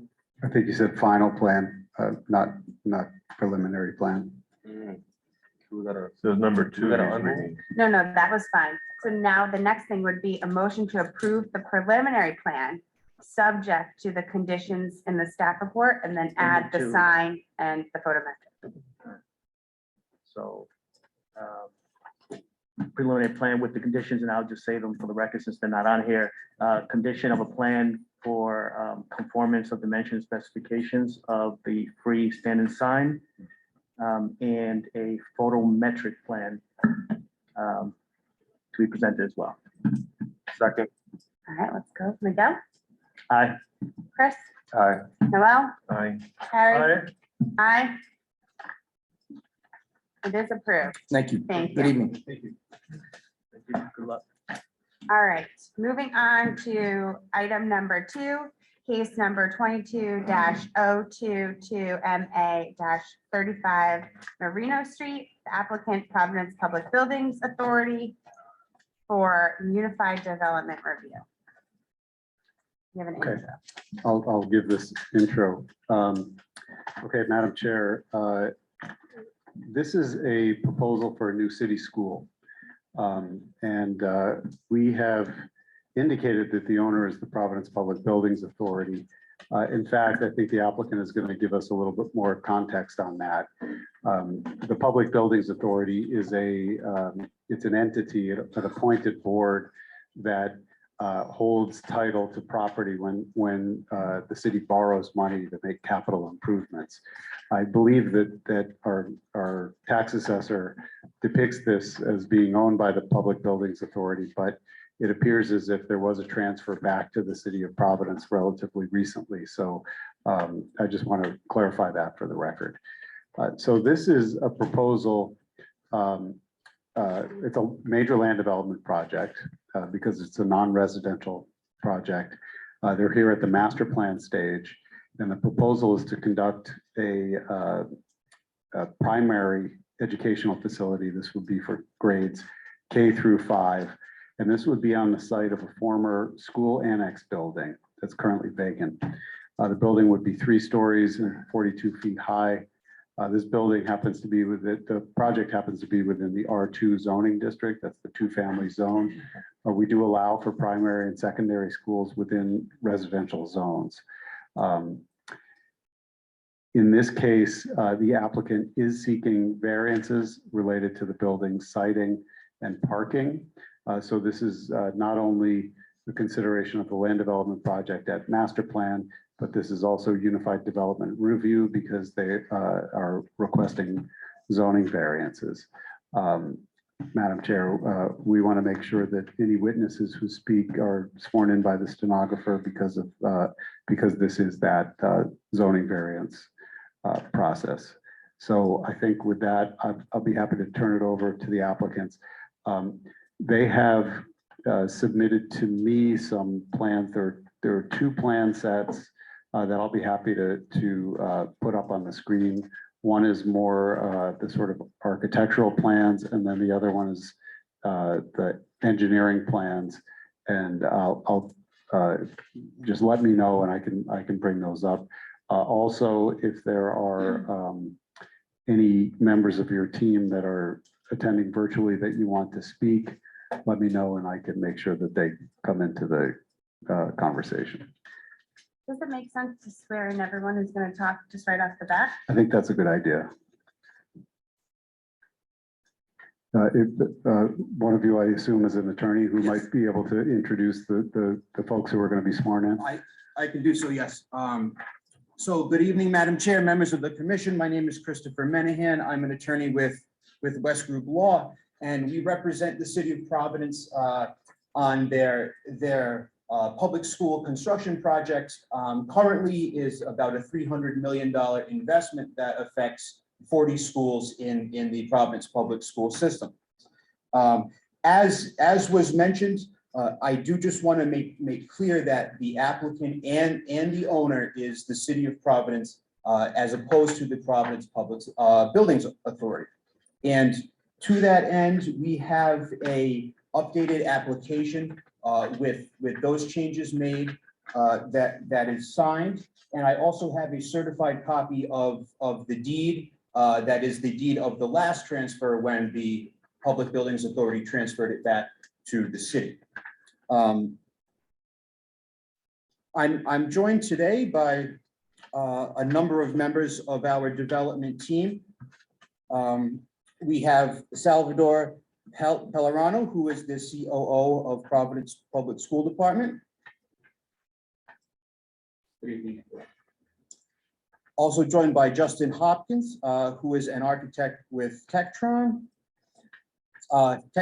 excuse me. Sean Martin, who is an engineer with Fuss and O'Neill. A number of other members of the team are here. Joseph DeSanti, the city's project manager for this project from Downs Construction, he's joining us on Zoom. Will he be testifying? I'm sorry. No, Joe will not be testifying. No, I don't think so. I don't think so. Why don't we swear in who's here? So I don't have to swear the attorney and you just want me to swear the rest of them in. Can you please state your name? The first person, Salvador, I don't remember you. Sorry. Salvador Pellerano, Can you spell your name for me, please? Pellerano, and my first name is S as in Sam, ALV as in Victor, ADOR. Okay, please raise your right hand. Do you solemnly swear to tell the truth, the whole truth, and nothing but the truth to help you God? Yes, ma'am. Please pass on the microphone. Please Good- state and spell your name for me, please. Good evening, Justin Hopkins, JUSTIN HOPKINS. Do you solemnly swear to tell the truth, the whole truth, and nothing but the truth, so help you God? I do. Thank you. Please pass the mic on. Please state your name for me. Sean Martin, I'm a professional civil engineer with Fuss and O'Neill in Providence, Rhode Island. Spell your name for me, please. MARTIN, And Sean is, SHAWN. I was Thank giving you the other one. Do you solemnly swear to tell the truth, the whole truth, and nothing but the truth, so help you God? I do. You may be seated. Thank you. You may proceed. Thank you. So the city is here today seeking master plan approval, including relief from the zoning ordinance for maximum building coverage, total maximum impervious surface coverage, and one setback, the minimum rear setback. And you will see on the application that there were there was relief requested from 3 setbacks. The design team has been able to work out 2 of those, so that is reduced to just the minimum rear setback. In addition, the city is seeking a variance from the off-street parking requirement, as well as a dimensional adjustment from the bicycle parking requirement, all as set forth in the application, of course, with the exception of those 2 setback requirements that are no longer needed. And with that, I can turn it over to Mr. Pellerano. Good evening, Good evening, members of the commission and Madam Chair. I think it's important for me to share a little bit of a background context for PPSD. I think most of us know that PPSD is undergoing a probably once in a lifetime transformative change. And to shape our district to a more cohesive and modern school district. In partnership with RIDE and the city of Providence and state officials, we've laid out a vision for those improvements that are needed in our school buildings. These include, but are not limited to, creating 21st century learning spaces where students can thrive, leveraging outdoor learning spaces as much as possible and when feasible, and integrating the learning community in those outdoor spaces, and shifting our current programming model to include a more pre-K to 8 structure. And so taking in consideration those factors, I think it's important that the district positions itself to better serve our communities and our students. And that starts with our facilities. And doing the necessary renovations that are needed for that to happen. With particular to this application that you have before you, it, as I said, is a pre-K through 5 building that would be replacing the former Spaziano Annex building. This building is part of the Spaziano neighborhood system, which is undergoing a broader renovation. And what I mean by that is not too far from that, there's a smaller building that houses the 6 to 8 in that same vicinity. And it would be to replace or provide students with 21st century learning environments and open to recreation and play space as well. This is part of creating a cohesive pre-K to 8 model for the community. The new building is positioned on the Merino Laban corner lot in order to maximize open space on the opposite lot with the green space. The building program is for approximately 680 students in 4 classrooms per grade. The programming as it stands right now is dual language class structures with a gymnasium, cafeteria, music, art, STEAM, media center, learning commons, and resource rooms. And lastly, but not least, this building, had one of the highest FCI index in the Jacobs report that indicated the need for the renovation and the deficiencies that it had.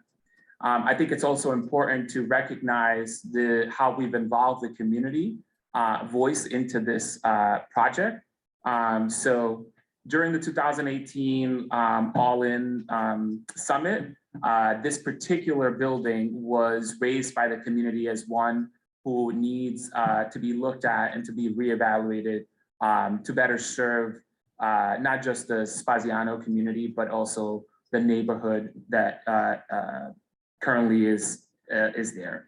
And, I think in addition to that, the district has and will continue to engage with all constituents and stakeholders throughout the entire process. We've held a community engagement session on April 13th, 2022, where concepts and visions and strategies were discussed with both parents, teachers, staff, students, and community leaders and members. And we've added this topic along with other renovations and capital project improvements that we're doing across the district. The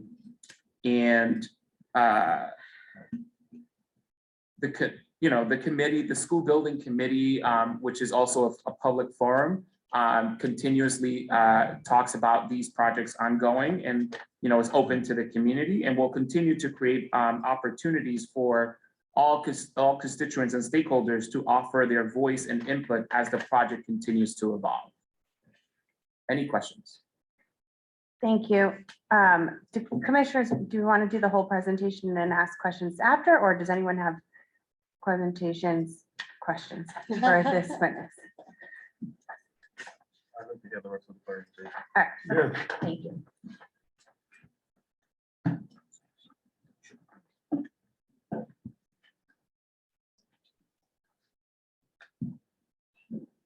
Good evening, Madam Chair, members of the commission. Justin Hopkins, I'm an associate principal at Tecton Architects with offices in Hartford, Connecticut and Westerly, Rhode Island. I hold active architectural registrations in Connecticut and Rhode Island, as well as an active National Council of Architecture Registration Board certification. That's an active credential. I've been working primarily with Tecton for the last 10 years in the education market, working on schools regionally, both in Connecticut and Rhode Island. So, Mr. Azar, I think what we can do is just give you a brief overview of the building itself and the program, and that would be the architectural component.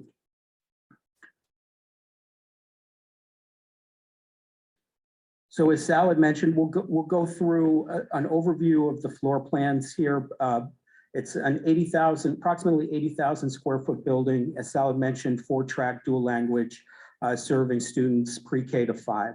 The building itself is a garden level plus 3 stories. So it's 3 stories above grade. And as we get into the 3rd story, you'll see how we try and bring some scale back to the neighbor. So this is what's called the garden level unit. So this is the subsurface grade where we have our gymnasium and cafeteria primarily, as well as a music room, faculty room, and some resource rooms.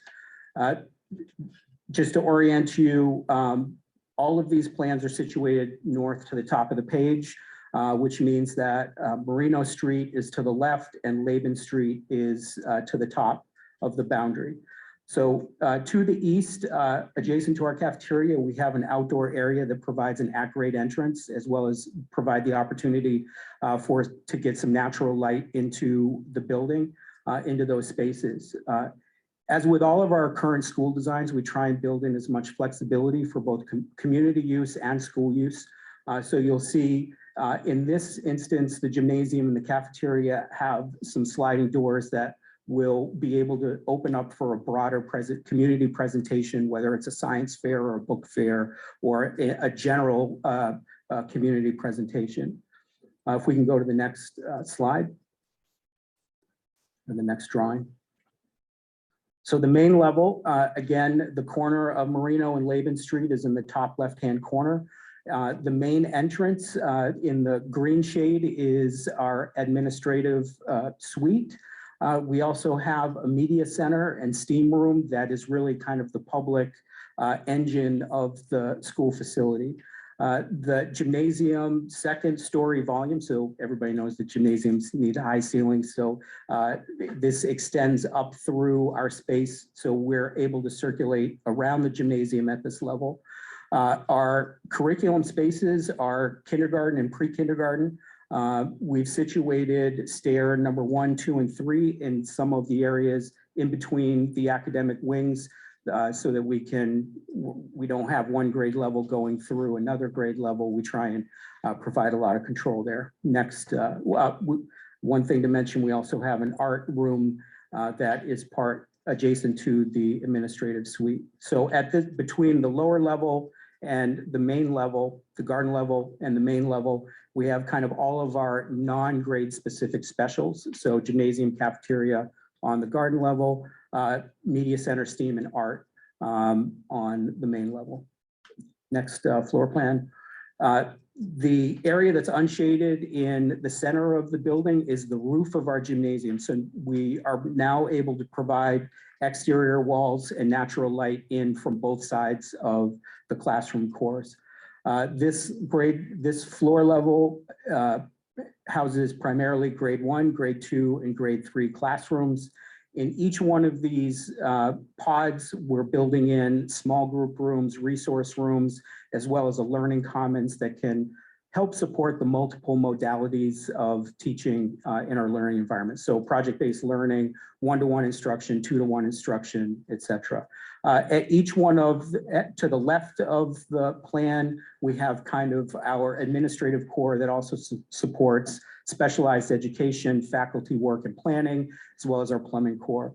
We do have what's called the communicating stair that you can see right next to the right of the specialized education.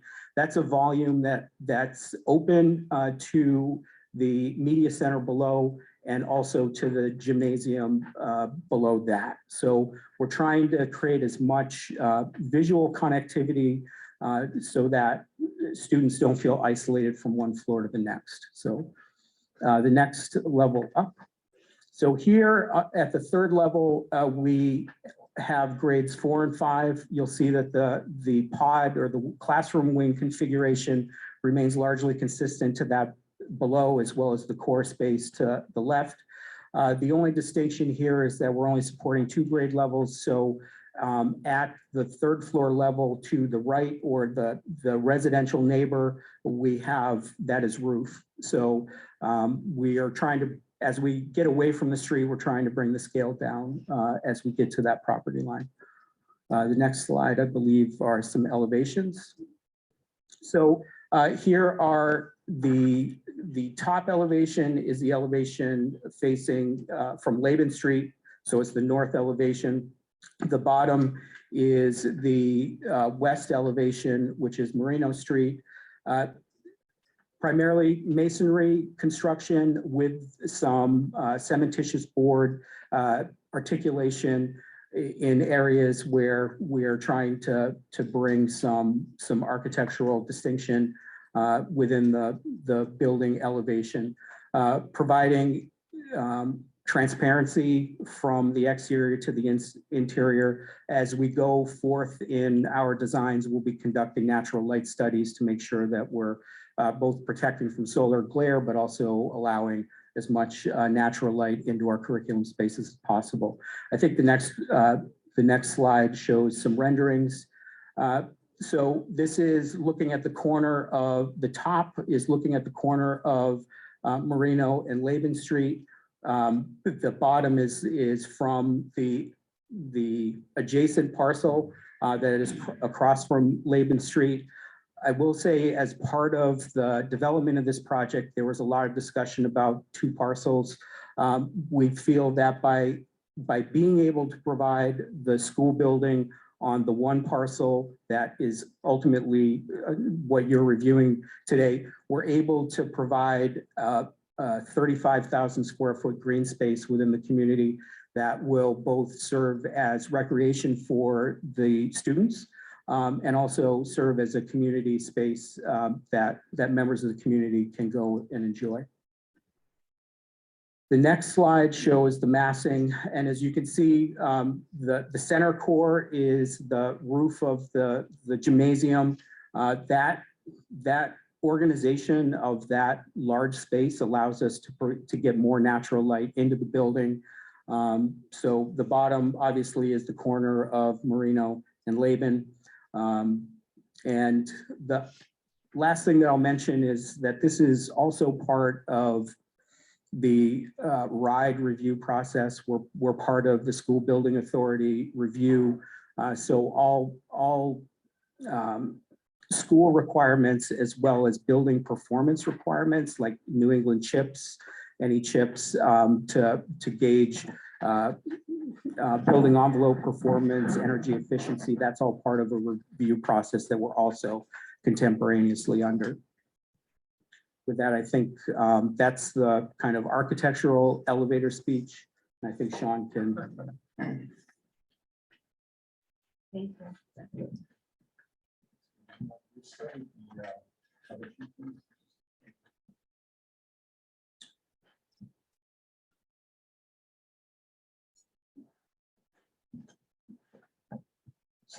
Officially introduce myself. Good evening, members of the commission, Madam Chair. My name again is Sean Martin. I'm a professional civil engineer with Fuston O'Neill at 317 Iron Horse Way in Providence, Rhode Island. I've been practicing civil engineering for 27 years, primarily in land development, and most of that has been in redevelopment and adaptation projects. So just to kind of zoom out from the architectural drawings that you've seen, there's a location map of the site, north being up in this case, true north. The site's located north of Plainfield Street and on the eastern side of Merino Street. Laurel Hill Avenue is a bit further to the east. So the site is actually within the Merino Street and Laurel Hill Ave block. Next slide, please. Zooming a little bit more into the site, and again, in this case, on this drawing, the north is to your left. So this shows the existing school building parcel on the again, the east side of Merino Street. And then there's an existing playground parcel across Laban Street and on the east side of Merino Street. Next slide, please. This is an existing conditions plan. It's a topographic and boundary survey, and what it shows is the mass or scale of the existing school building on that parcel. And across the street, across Laban Street, you can see where the playground is.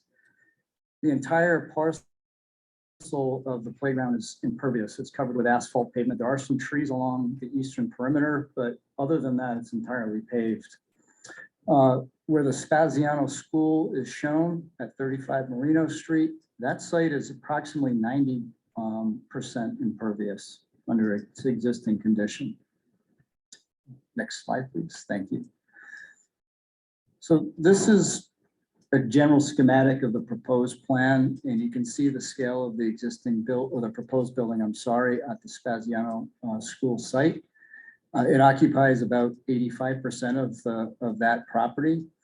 That is one of the relief items that we have requested that was introduced at the beginning.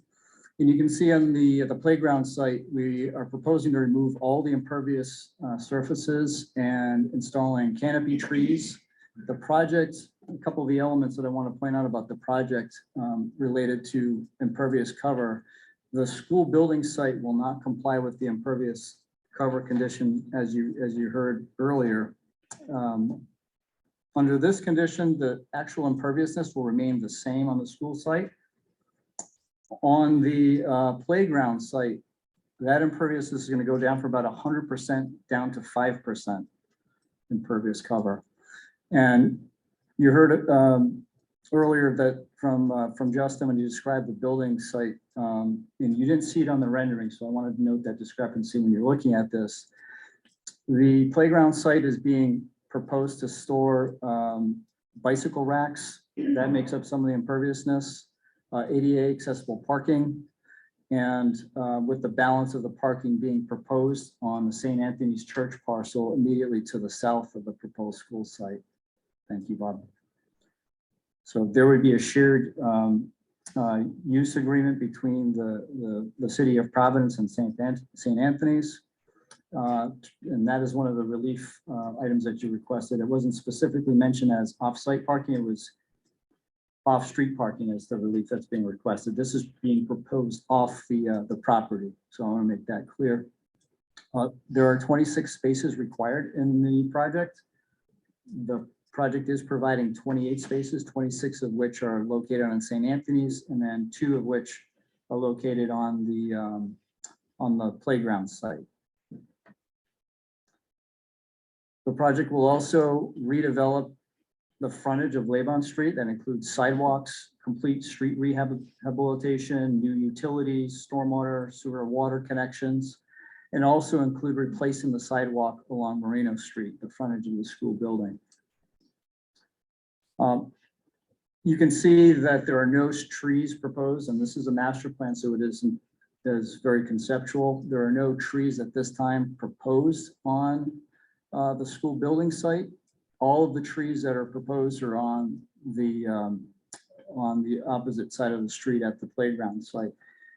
We will, however, comply with all the landscaping requirements in the zoning ordinance, including tree canopy and other buffer requirements.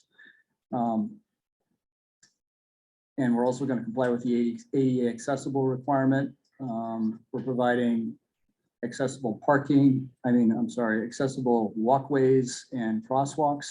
If you go out there today, there have been some retrofitted sidewalks that have ADA ramps. The intent here is to make this fully accessible and convenient and really inclusive for all folks to be able to use and access. And that was the intent behind locating the parking and the bicycle spaces that you see that are directly in front of that main entrance. There are a couple of items that I wanted to point out too. You heard about the relief for the parking, the bicycle, number of bicycle spaces. Under the zoning ordinance, 84 bicycle spaces are required based on the nature of the school and the age appropriateness of bicycles for the kids that will be attending. We're providing 50% of the required spaces. So there are 42 bicycle spaces that are being proposed. And I also want to point out a couple of while I'm talking about is how the project will comply with not only the DEM stormwater standards, but the Narragansett Bay Commission standards and the City of Providence's ordinances related to soil erosion sediment control and stormwater management. Although the details of the design have not been developed, we have met with an interdepartmental group, including the Department of Public Works, to discuss ideas and the approach to satisfying those requirements. And in addition to providing structural stormwater treatment and filtration, the most significant change on this property is the removal of the imperviousness on that playground site. That will have a significant positive effect on the amount of runoff that leaves the property. It will reduce it significantly and improve the amount of, reduce the runoff volume, but also improve water quality. So what I want to point out is there's a couple elements to the comp plan. And I'm sorry, Mr. Potter, that this is going to tell you that it complies, but there are certain elements that really guided how this plan was developed, not just the regulations, but element 4 is deals with sustainability and the environment. And one of I'll point out several of the features. One is increasing the urban tree canopy and preserving it. So the goals here are to augment what's at the site, but to increase the amount of tree canopy because there are no shade trees that are providing shade in the walking environment along Merino Street, Eastwood Street, or even Laban Street. So the goal here is to enhance the benefits to not only the school itself, but also the people who walk along the street, so they have an enhanced environment. Improved air quality, improved water quality. Also on element 4, the built environment, reducing the effects of stormwater runoff on the combined sewer systems, on the storm drainage systems and the street network. Replacing and making accessible sidewalks and allowing for interconnection and multiple modes of mobility. That's under element number 7, which is the bicycles. Now, I recognize that these are all requirements of your zoning ordinances, but they're also, as I think Mr. Azar pointed out earlier, those ordinances are reflective of the goals of the comp plan. So, and I think I'll stop there if I missed anything, Chris, but if you have any questions, I guess we'll deal with them after the presentation. Thank you. Thank you. Is that the end of the presentation? All right.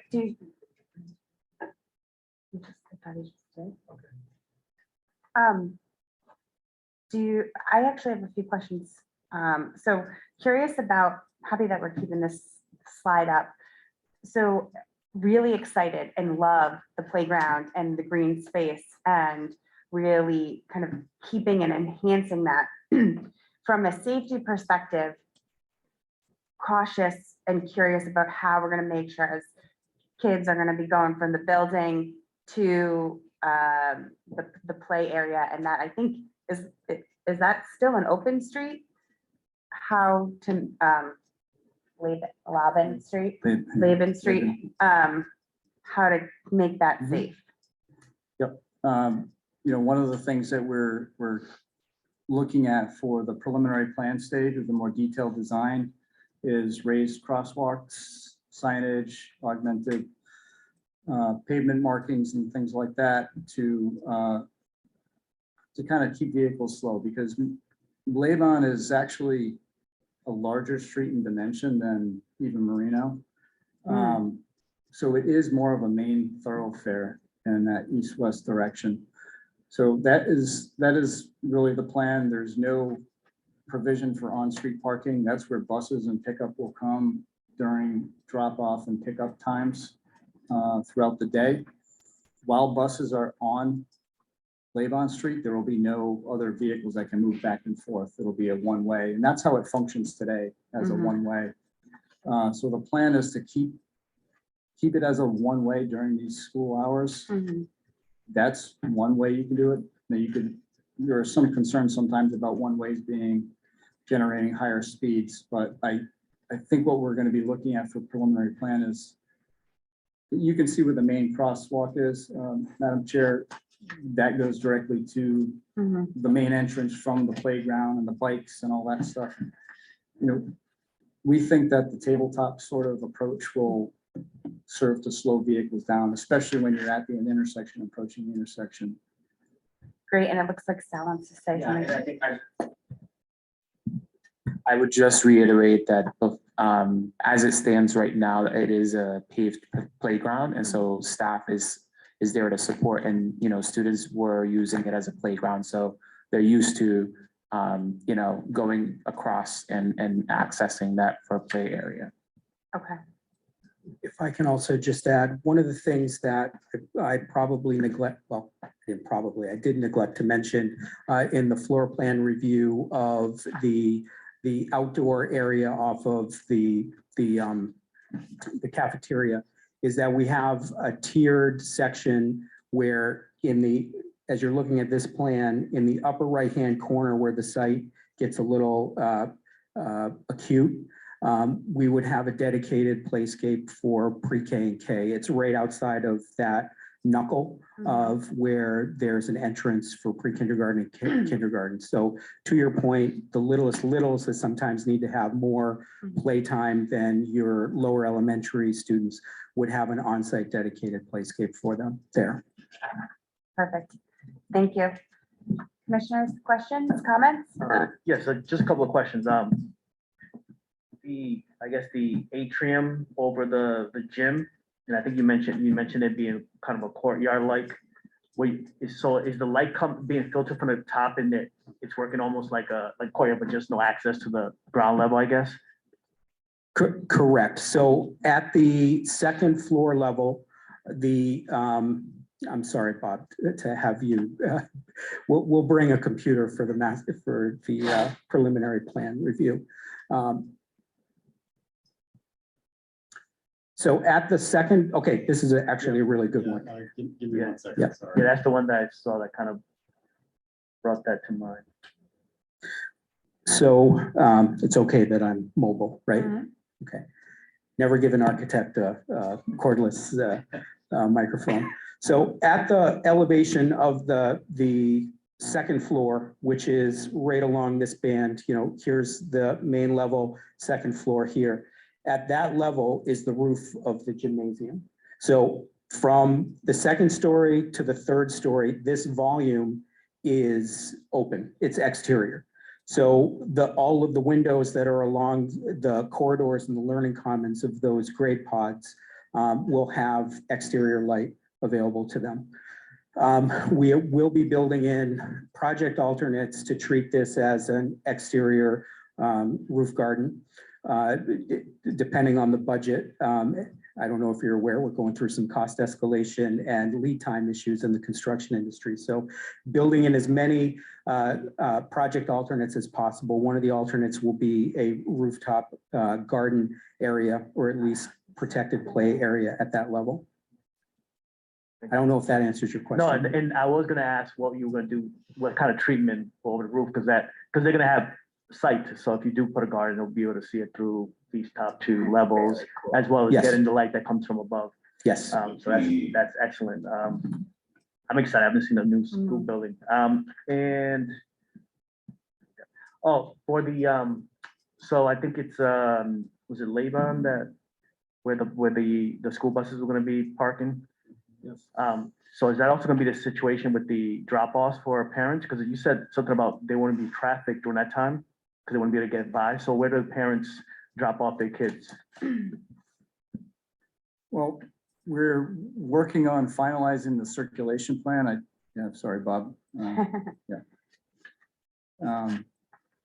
We did submit one with the application, and it shows vehicles parked on Laban along with the buses. It's the next slide. Yep. So under this scenario, during pickup, while the buses are in process, they have to have their signals on, and then you would not be able to go back and forth. We're looking at the above or the? Yes. Yep. Because that's a two-way street above, right? Right. And currently during school hours, it's a one-way street. So you're gonna allow them to make it two-way from people dropping off? 'Cause that's a little confusing, right? Right. Yeah. Well, So how do I know which one's supposed to be going down the street if there's gonna be cars parked going the opposite direction? that's one of the things that we do have to resolve for the preliminary plan stage. What we do know at this stage is that we need to keep the buses with that. The grid buses are in green. And those are the ones that are coming from Merino and turning right onto Laban Street. And the cars which are in blue on Laban, those are the ones that we have to determine whether we have to come up with a different scenario for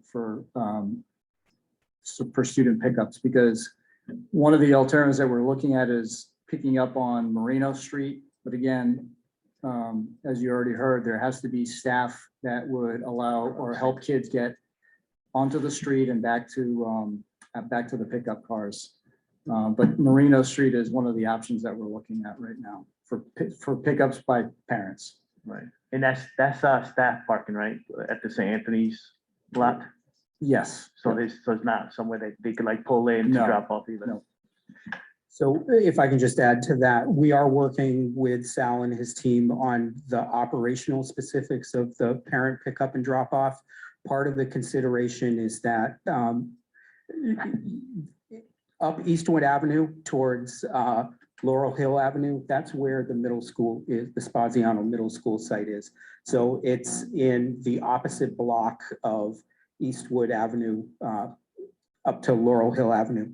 So there's likely going to be the scenario where parents that have maybe a kid in 4th grade and a kid in 6th grade may be dropping one off first and then the other. So I think part of our conversation is going to be to make that circulation path amenable to the parent that may be dropping off kids at both schools. So that's where the Merino street drop off may come into play. We know that that's a known thing that we need to coordinate with PPST. Thank you. Other questions and comments from commissioners? Is the green space it's going to be open to the public, right?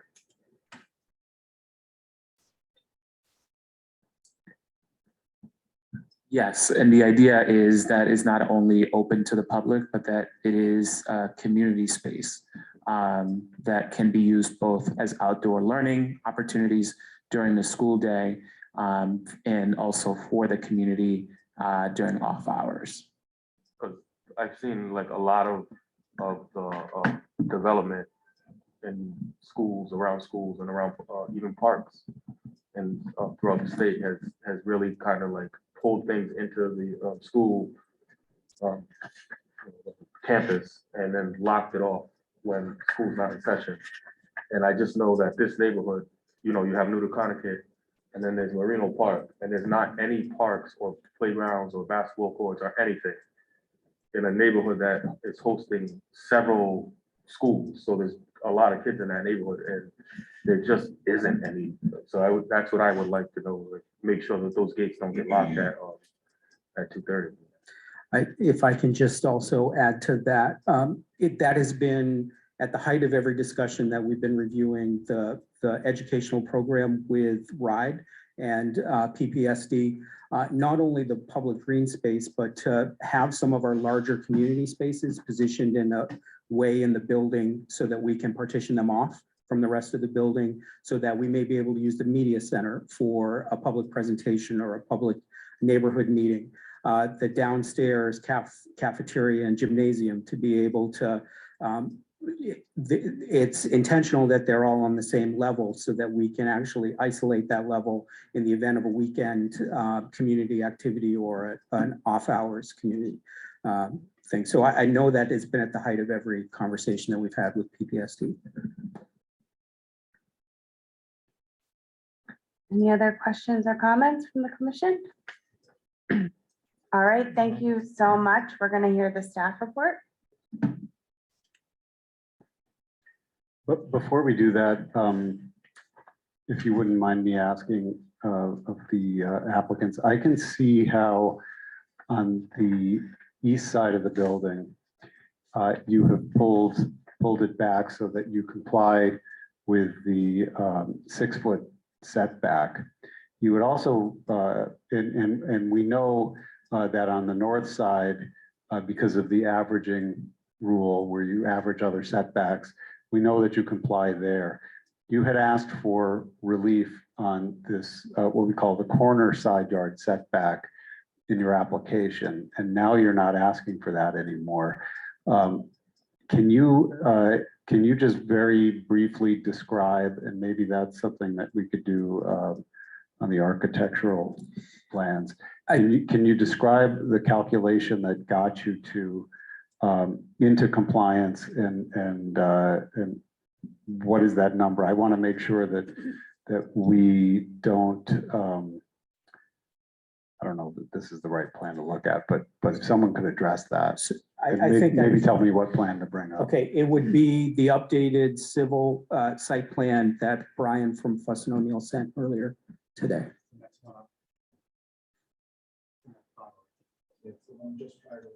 Yep. So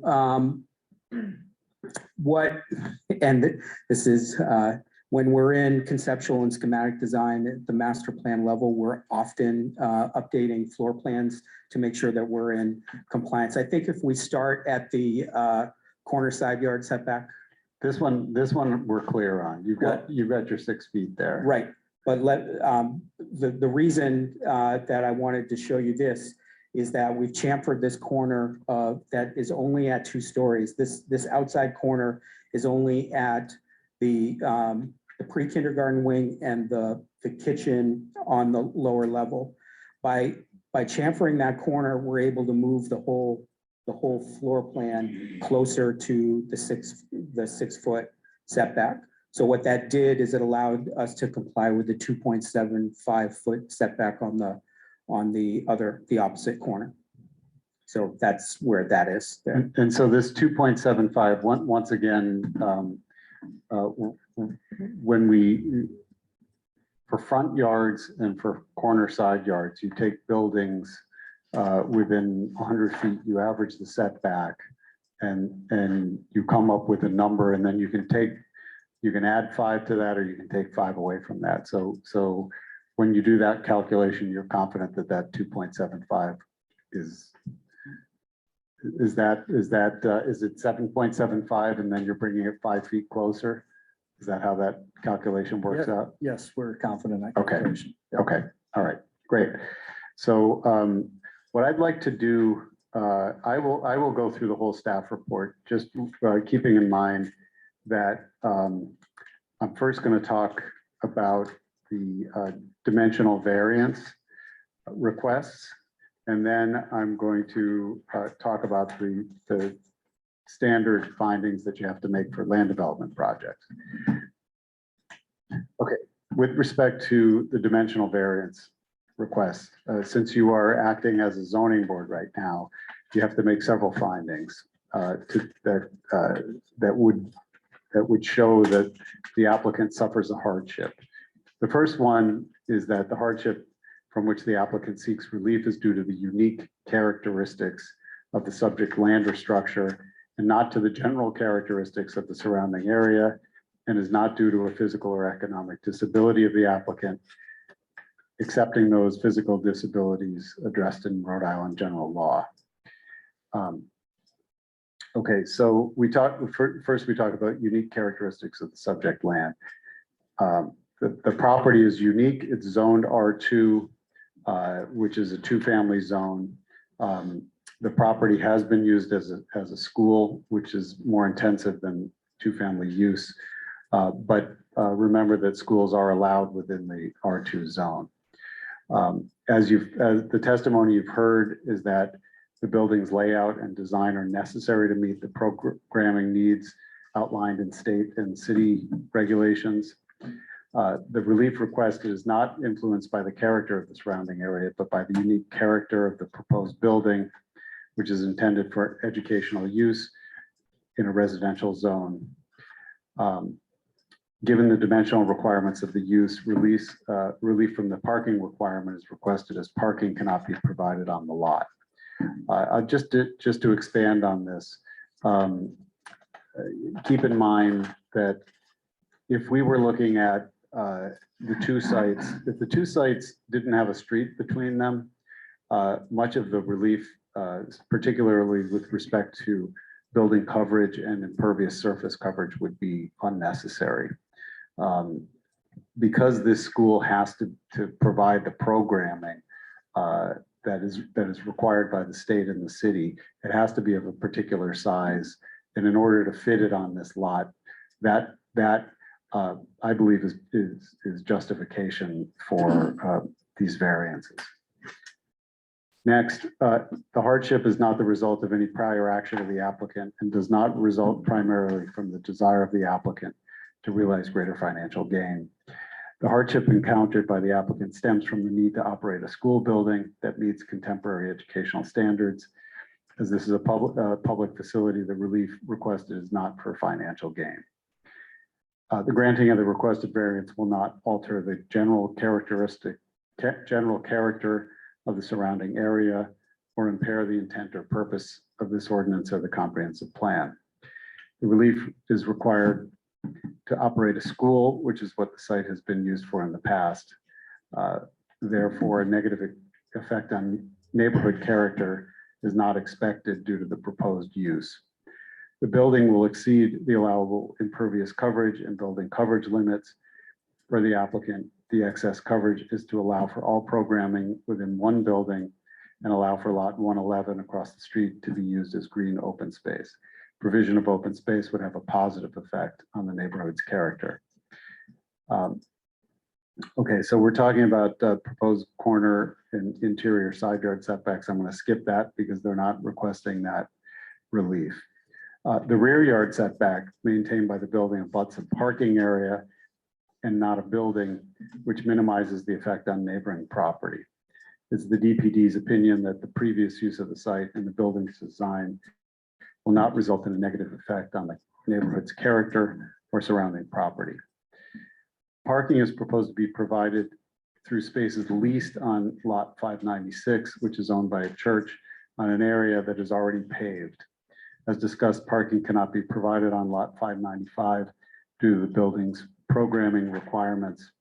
The applicant could provide parking on lot 111, but that would necessitate additional paving, which could have a negative effect on neighborhood character by adding parking close to residences, and I would add by cutting into the green space that's proposed.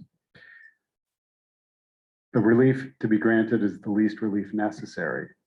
Based on the plan submitted, the relief requested is the least necessary to locate educational facilities within a single building and allow for green space on a separate lot.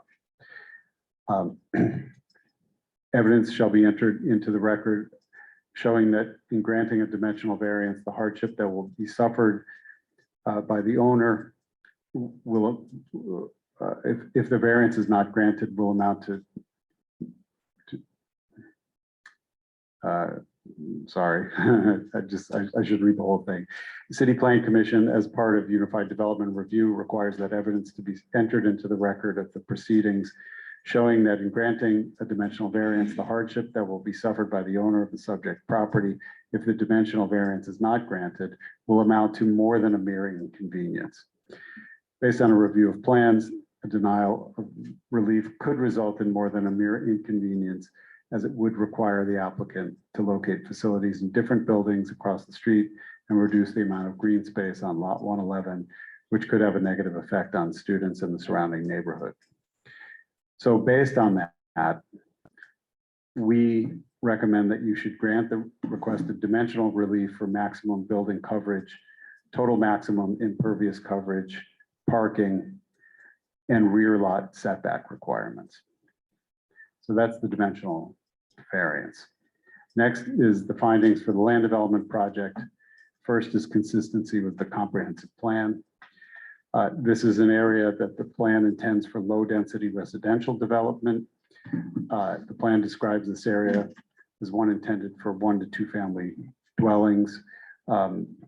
Schools are permitted by right in residential zones, and traditionally schools have been provided in the city throughout our residential zones. The development would also conform to objective CS1 of the comprehensive plan, which encourages development and provision of public educational facilities in the city. I would add that Mr. Martin also outlined a couple of other provisions of the comprehensive plan that would indicate conformance. Next, compliance with the zoning ordinance. Educational facilities are permitted by right in the zone. Dimension, the development largely complies with dimensional and design requirements of the R2 zone. If you grant the relief for lot coverage, setback, then the development would be in conformance with the ordinance. With respect to parking, again, if you grant the variance for parking, this will comply. They're asking for a dimensional adjustment. You can actually reduce their bicycle parking by up to 50% through a dimensional adjustment, which we think is appropriate given who's going to be using the school. If you grant that, this would comply with the bicycle parking standard. They'll meet the landscaping requirement. Lighting would have to be addressed at the next stage when they come back to you. Environmental impact, we expect that they will conform with all environmental regulations. There are no physical constraints that would impact development of this property. And physical access to the site would be provided from Merino and Laban Streets. So our recommendation with respect to the land development project, number one, you should grant the dimensional adjustment for bicycle parking. And number two, you should approve the master plan, finding it to be in conformance with the zoning ordinance and with the comprehensive plan. So that was a lot there. So before we turn it over to public comment, do any commissioners have questions for Bob about what he just said? Okay, I have one. okay. So AC2, part I in the comprehensive plan, we're supposed to continue to enforce the 1980 Art and City Life Ordinance requiring 1% of the total project cost for the construction or I'm sorry. remodeling. You have to slow down and speak up a little bit when you're reading from something, especially with the mask. I just can't hear you that well. Can you please repeat? what you just Continue said? to enforce the 1980 Art and City Life Ordinance requiring 1% of the total project cost for the construction or remodeling of any building, decorative or commemorative structure, park, street, or sidewalk, parking facility, or utility paid for in whole or in part by the city to be expended on works of art. So are we the ones that enforce that, or? Not necessarily, but I can tell you that this facility is being paid for through a bond that was issued by the city.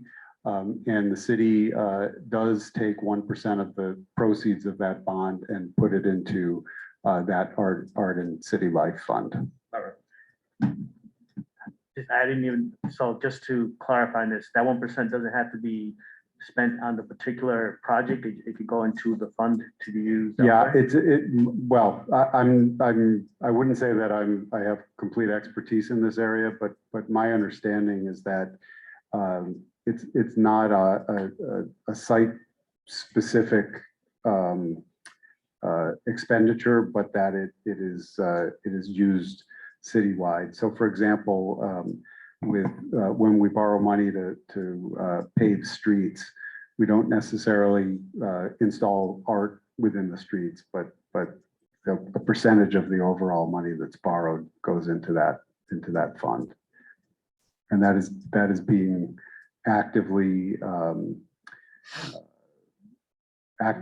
managed by our Department of Art, Culture, and Tourism. They have many projects in the hopper throughout the city. All right. There's no more questions for Bob. We will open public comment. Is there anyone here to speak on this application? Or if you are online, please raise your virtual hand. You can *9 to raise your hand.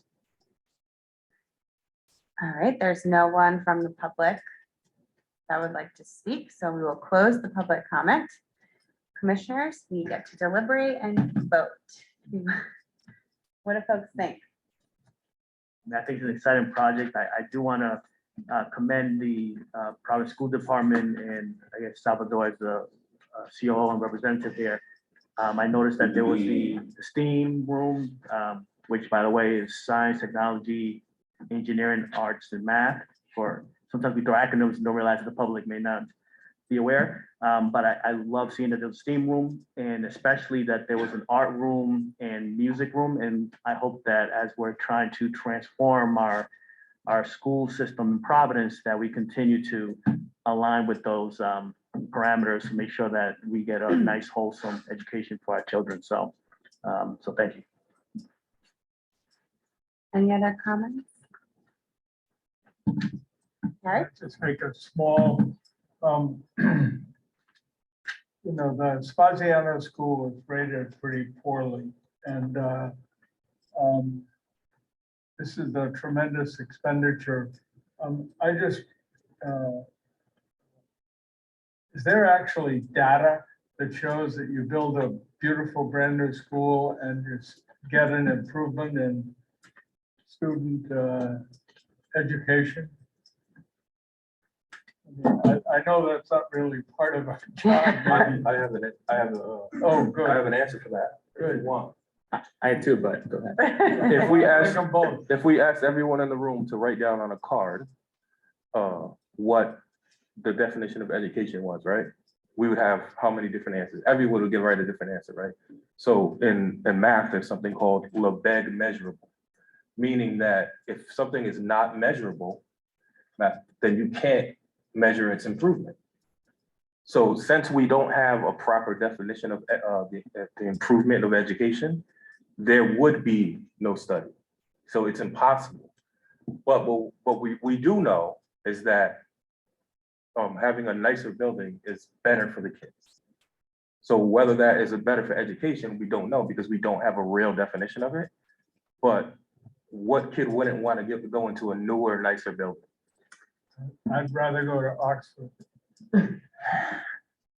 But anyway, I'd love to hear what you. Yes, I don't mean to be difficult. no, absolutely. It's a great question and I can elaborate. I'm not an educator myself, but I've been in education for the past 15 years. And I can tell you mostly in operations that there's definitely data out there that substantiates that a comfortable, bright environment does impact and has direct correlation on student achievement. And so as students find themselves in a place where they can almost call home because they spend more time at school, having a clean, well-lit, state-of-the-art technology, comfortable temperature space does correlate with their academic achievement and their ability to excel in that area.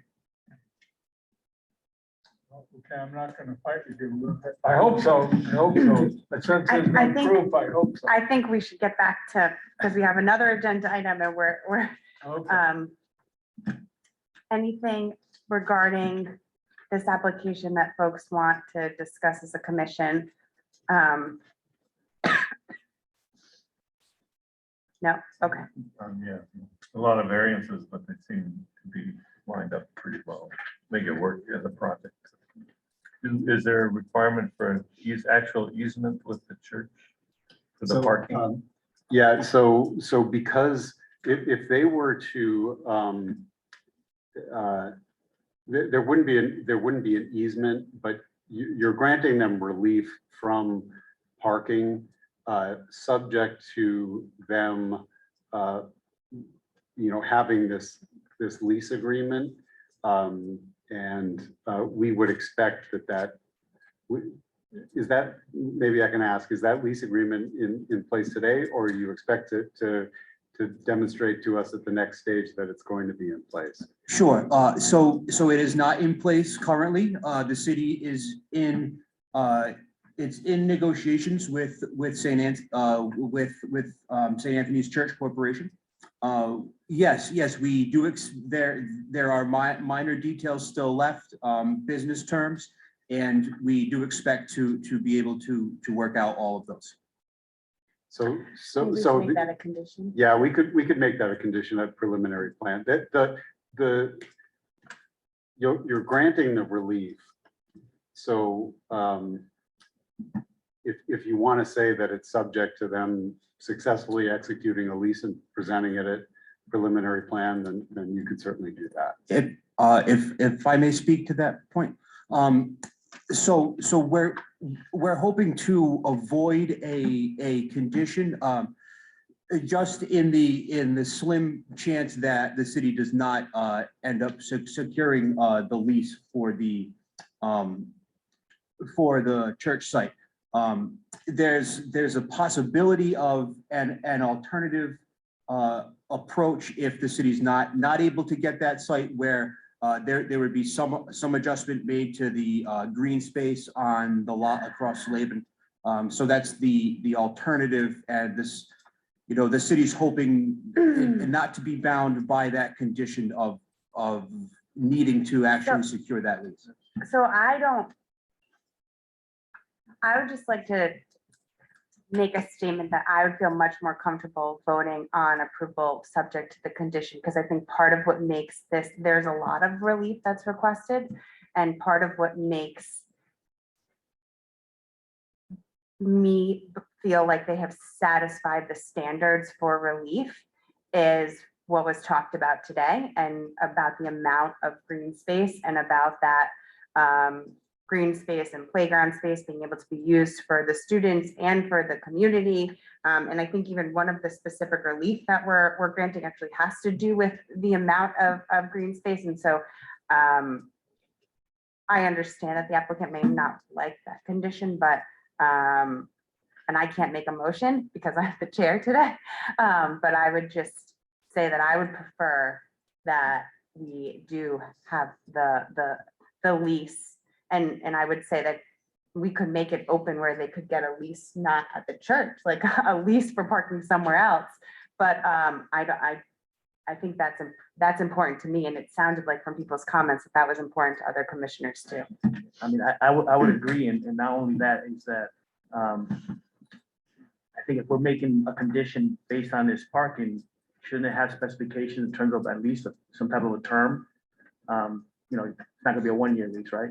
Especially with the changing dynamics with churches and things like that. I think having at least some type of a term would be appropriate. I don't know if you can even speak to what type of term you're looking for with the church right now. Sure, certainly. So the city has asked for 30 years of term. There is some pushback from the church on that. Although we do expect to, at the very least, still receive 10 years of term at the least. Yeah, 10-year renewal. That's the expectation. Of course, intending to also get options to extend that as well. So, I mean, that's, I think. So wait, we're gonna say that if they can't get the lease, that they have to get rid of some of the green space? No, that's what I think she That's- doesn't want. That's what I don't want. Yeah, that's what I was saying. Like, I'd like to grant the relief without any condition. I actually don't care where the parking happens. I don't want to lose the park. Yeah, I Might don't if they wanna park lose on the street. No, but you two are agreeing, but you kind of got to figure out how to say it together. Yeah, that's what I mean. I don't want to put a condition on here that it makes them come back. They have to come back. Yeah, anyway. No, I Come mean, back to for this specific, like, just because they, St. Anthony's Corporation decides that. So you want to eliminate parking, period. Yeah, like, I actually don't care. I don't care how many. parking Yeah, I spots. mean, you know, at the end of the day, the way the staff report is written is that the relief would not require them to provide parking. Part of the justification for, them asking for it is that they're saying that they're gonna find a spot for it, ideally adjacent to this building. I would imagine there may be some issues with the way the administration provides parking for teachers and staff and so forth. I'm sure they've got to figure something out to get it close by if it's not at the school. The city There's a does street have in front of it. The city does have the ability to put up signage regulations on public streets for restricted parking. We do it out here for city employees. They could potentially do it in the vicinity as well. I like the way you're going with this. So we don't need a condition You on don't, the lease. you don't. But that doesn't allow them the opportunity to come back to us for preliminary and say, we're using half of the park for parking. Well, no, they could come back to you and show that, but you could deny, you could. Can we condition on that? We'll grant this as long as you keep the green space? Well, so I think the fact that, and you guys need to understand this, the, applicant team, you're asking for variances based on the plans that you give us. If you come back to us with a different plan that shows now all of a sudden a chunk of your green space being paved, you're starting over with respect to your variance requests. So I think we should avoid that scenario. Unless it's paved with a rectangle court with 2 hoops on it. That's the only, like, to me, that's okay, but that's a black variance. viable use. I would, well, I think the staff report, if you approve the staff report, it's based on the plans that have been submitted. Okay. All right, so we need, if we're in agreement, based on the plans that have been presented to us today, we would need first a motion to approve the dimensional variance. So moved. Second. I, Noel? Aye. Aye. Aye. Aye. And then next, we need a motion to approve the land development project, based on what we heard before. Subject, or do we need to do the dimensional adjustment? I would recommend that you take a separate vote on the dimensional adjustment for bicycle parking. Okay, so strike that. We need a motion to approve the dimensional adjustment for bicycle parking. So moved. To the second. Second. Okay. I'm sorry, Harry. who moved it? So moved? Sorry. Hey, Chris. Who second? Thank you. the handsome guy with the mask. Harry, I, Noel, Aye. Christian, Aye. Miguel. Aye. I also vote aye. And then we approve master plan. Citing this, the standards and the recommendation. And there's no conditions on that. Correct. Okay. So moved. Do a second. Second. All right, Harry, Who second? I, Noel. Noel Sanchez, Harry said aye. I, Noel, Aye. Christian, Aye. Miguel. Aye. I'm also aye. All right, I think that's everything for this. That's it. Thank you. Thank you very much. Good luck. Would you like me to submit these materials? This is the certified deed and the updated application. All right, last but not least, let's see if we can bang this one out. Referral number 3513, 159 River Avenue, petitioners Ryan Weinstein and Bass Realty Company LLC. Intro. Yeah. the whole deal goes to hell if you don't. Okay. Commissioners. All right, let's Taking care of get back at it. Okay, last but not least, this is a petition for a zoning change for 159 River Avenue. This is a very large residential building. It currently has 12 units in it. And it is just off of the commercial corridor of Chalkstone Avenue. It is currently in the residential R3 zone, which makes this building non-conforming because it has more than 3 dwelling units. According to the petition, the petitioners would like to add dwelling units to this building, which apparently has some space in a large basement. They also intend to alter the roof line. There's already an existing attic, again, according to the petitioners, that has a certain amount of floor space, but they intend to alter the roof line somewhat to add some dormers and windows so that they can add more units up there. So the request is that this be zoned C1. C1 is a zone that is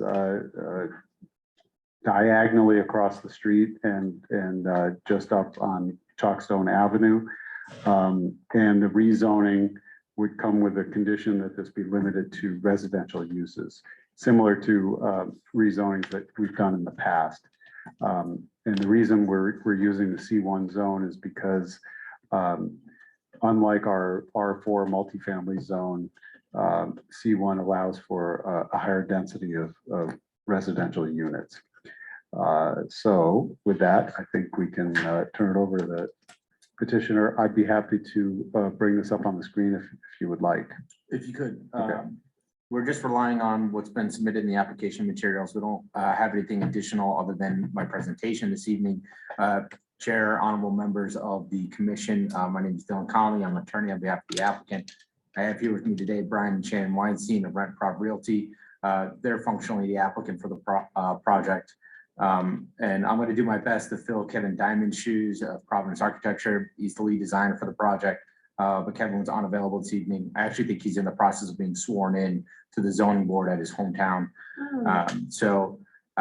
If I could just refer you to the proposed changes section of the application, I think that's going to zero in on what we're looking to do.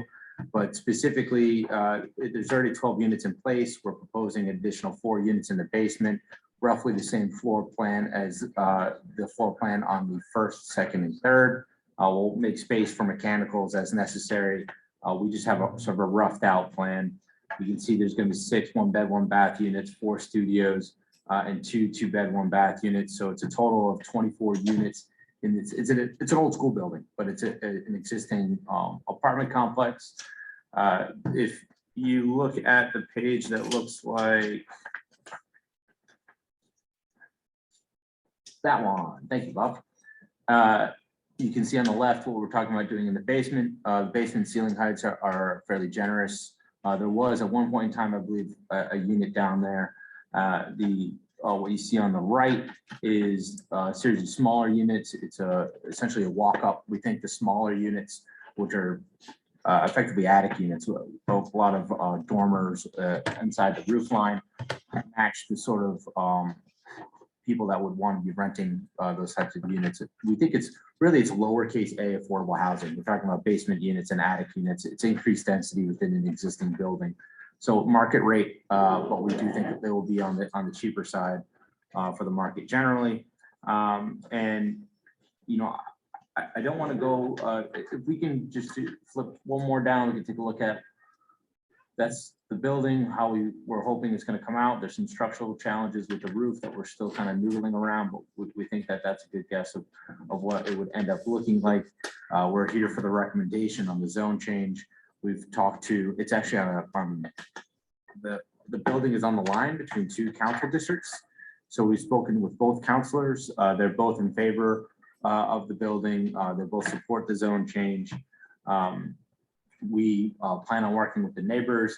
So even though it's only a 12-unit space now, we already have 35 parking spaces. It's a very large parcel and a very large building. So when we go up to the 24 units, we're still well above that 1 unit per parking space threshold. We plan on keeping it that way. We think in that location, the parking spaces still have a good bit of value. So again, I do have Brian and Shannon with me. They wanted to just kind of briefly touch base on who they are, how they kind of see the project working out. And if I'm not mistaken, it's a family company, it's a family building, and they live here themselves. So. Hi, how are you? My name's Shannon Weinstein. I'm associate broker and partner at Rent Prop Realty. So just to speak to you a little bit, kind of ties into the building. We are real estate professionals.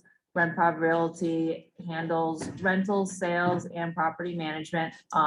We are statewide, but our basis is in Providence. As you've all probably heard in the news and whatnot, we need more housing.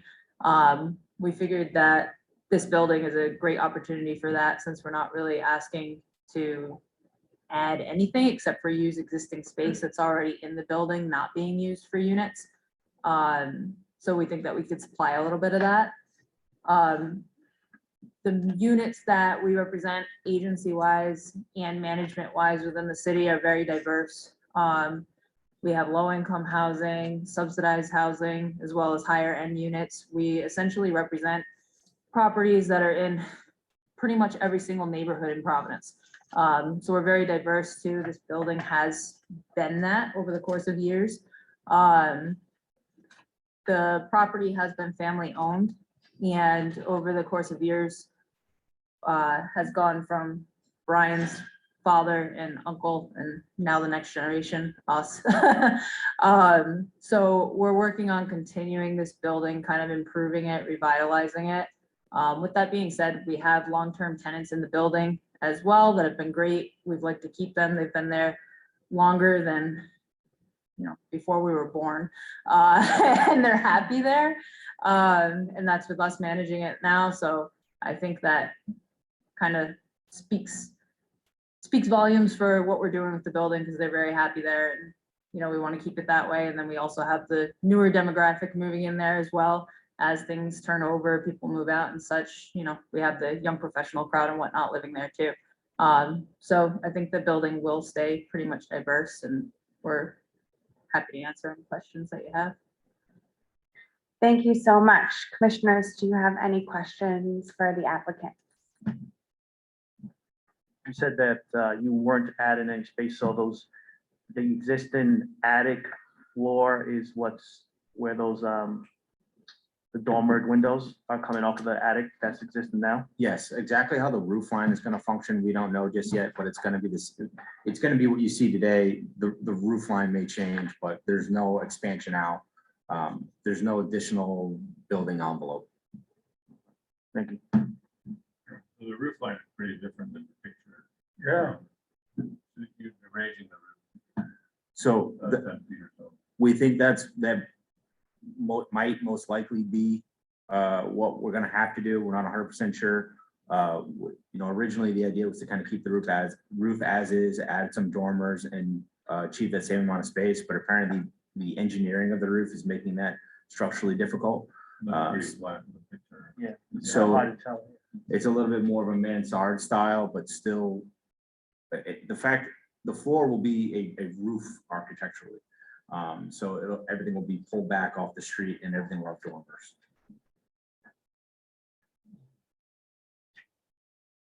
I believe you'll have to sprinkle it, put it in a sprinkler system, correct?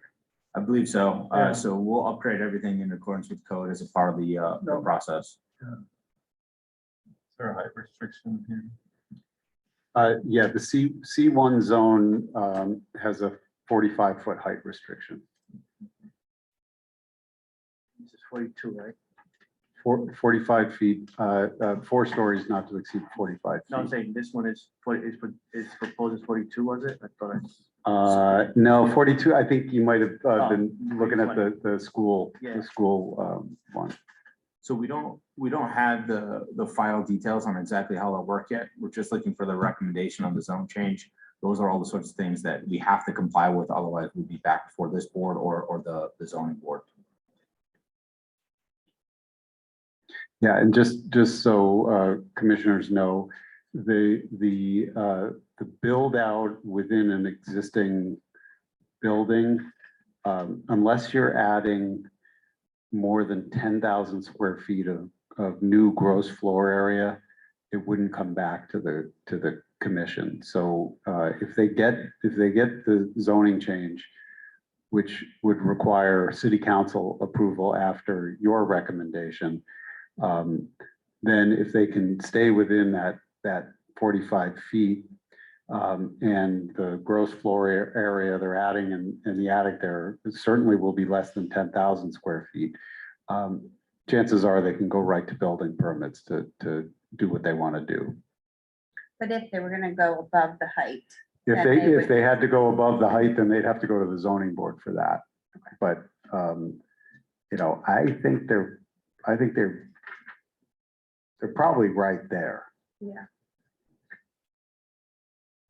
Sorry, the restriction proposed in the petition says here would ensure the property is used just for residential. That's right, yeah, so rezoning to C1, then there would be a footnote on the zoning map, and we've got a bunch of these that would say that the only uses allowed on this property would be 2 and 3 family and multifamily housing.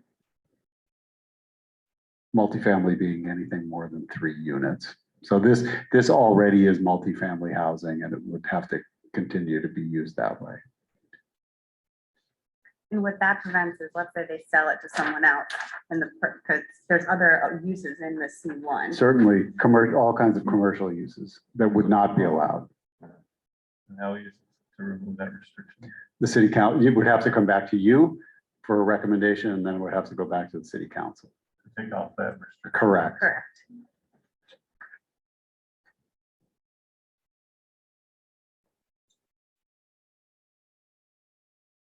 Yeah, that's a change. Any change, one word to the whole book goes through the same process. Planning board for a recommendation, council for approval. Any other questions for the applicant? All right, staff report. Thank you. Okay, so as I mentioned, this is in proximity to the C1 zone. And the future land use map of the comprehensive plan, which forms the basis of the zoning map, is intentionally drawn in a kind of ambiguous manner so that the distinction between land use categories is a little bit fuzzy. So this is an area where business and mixed use development, which includes medium and high density housing, is located in proximity to lower density residential areas. Therefore, we would say that this rezoning would be consistent with the intent of the future land use map. It would also be in conformance with comprehensive plan objectives H1, which promotes improving existing housing, and H2, which encourages development of new housing options in the city. I would also add that there is a statement within the land use section of the ordinance that promotes the adaptive reuse of historic buildings, particularly buildings that were non-residential in their original construction, and that would be consistent as well.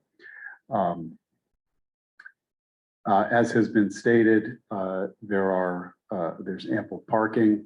There's also abundant landscaping on this. So we don't think that this change to enable this additional development would result in any change in the character of the neighborhood or that it would negatively affect abutting property or the health, safety, and welfare of the community. Therefore, we would say that it's consistent with the purposes of zoning in section 101 of the zoning ordinance. So whenever you make a recommendation to the council, you're required to find this consistent with the purposes of zoning and also with the comprehensive plan. So our recommendation is that you advise the council to approve this proposed zoning change. All right. Next would be public comment. No one else is here. Is there someone online? We have a couple of folks online. I don't see any hands raised. If you are online and would like to speak to this item, please raise your virtual hand by dialing *9 or raising it in the raise hand function. All right, let's close the public comment. Commissioners, any discussion? Or does someone want to make a motion to make a positive recommendation to the city council for the zone change based on what we heard today and the staff report? So moved. A second? Yeah, Aye. Christian? Noel? Aye. Harry? Aye. Aye. Unanimous. Thank you so much. Thank you. Best of luck. Thank you. We Motion to adjourn. unanimously. Thank you, and thank you guys for bearing with me.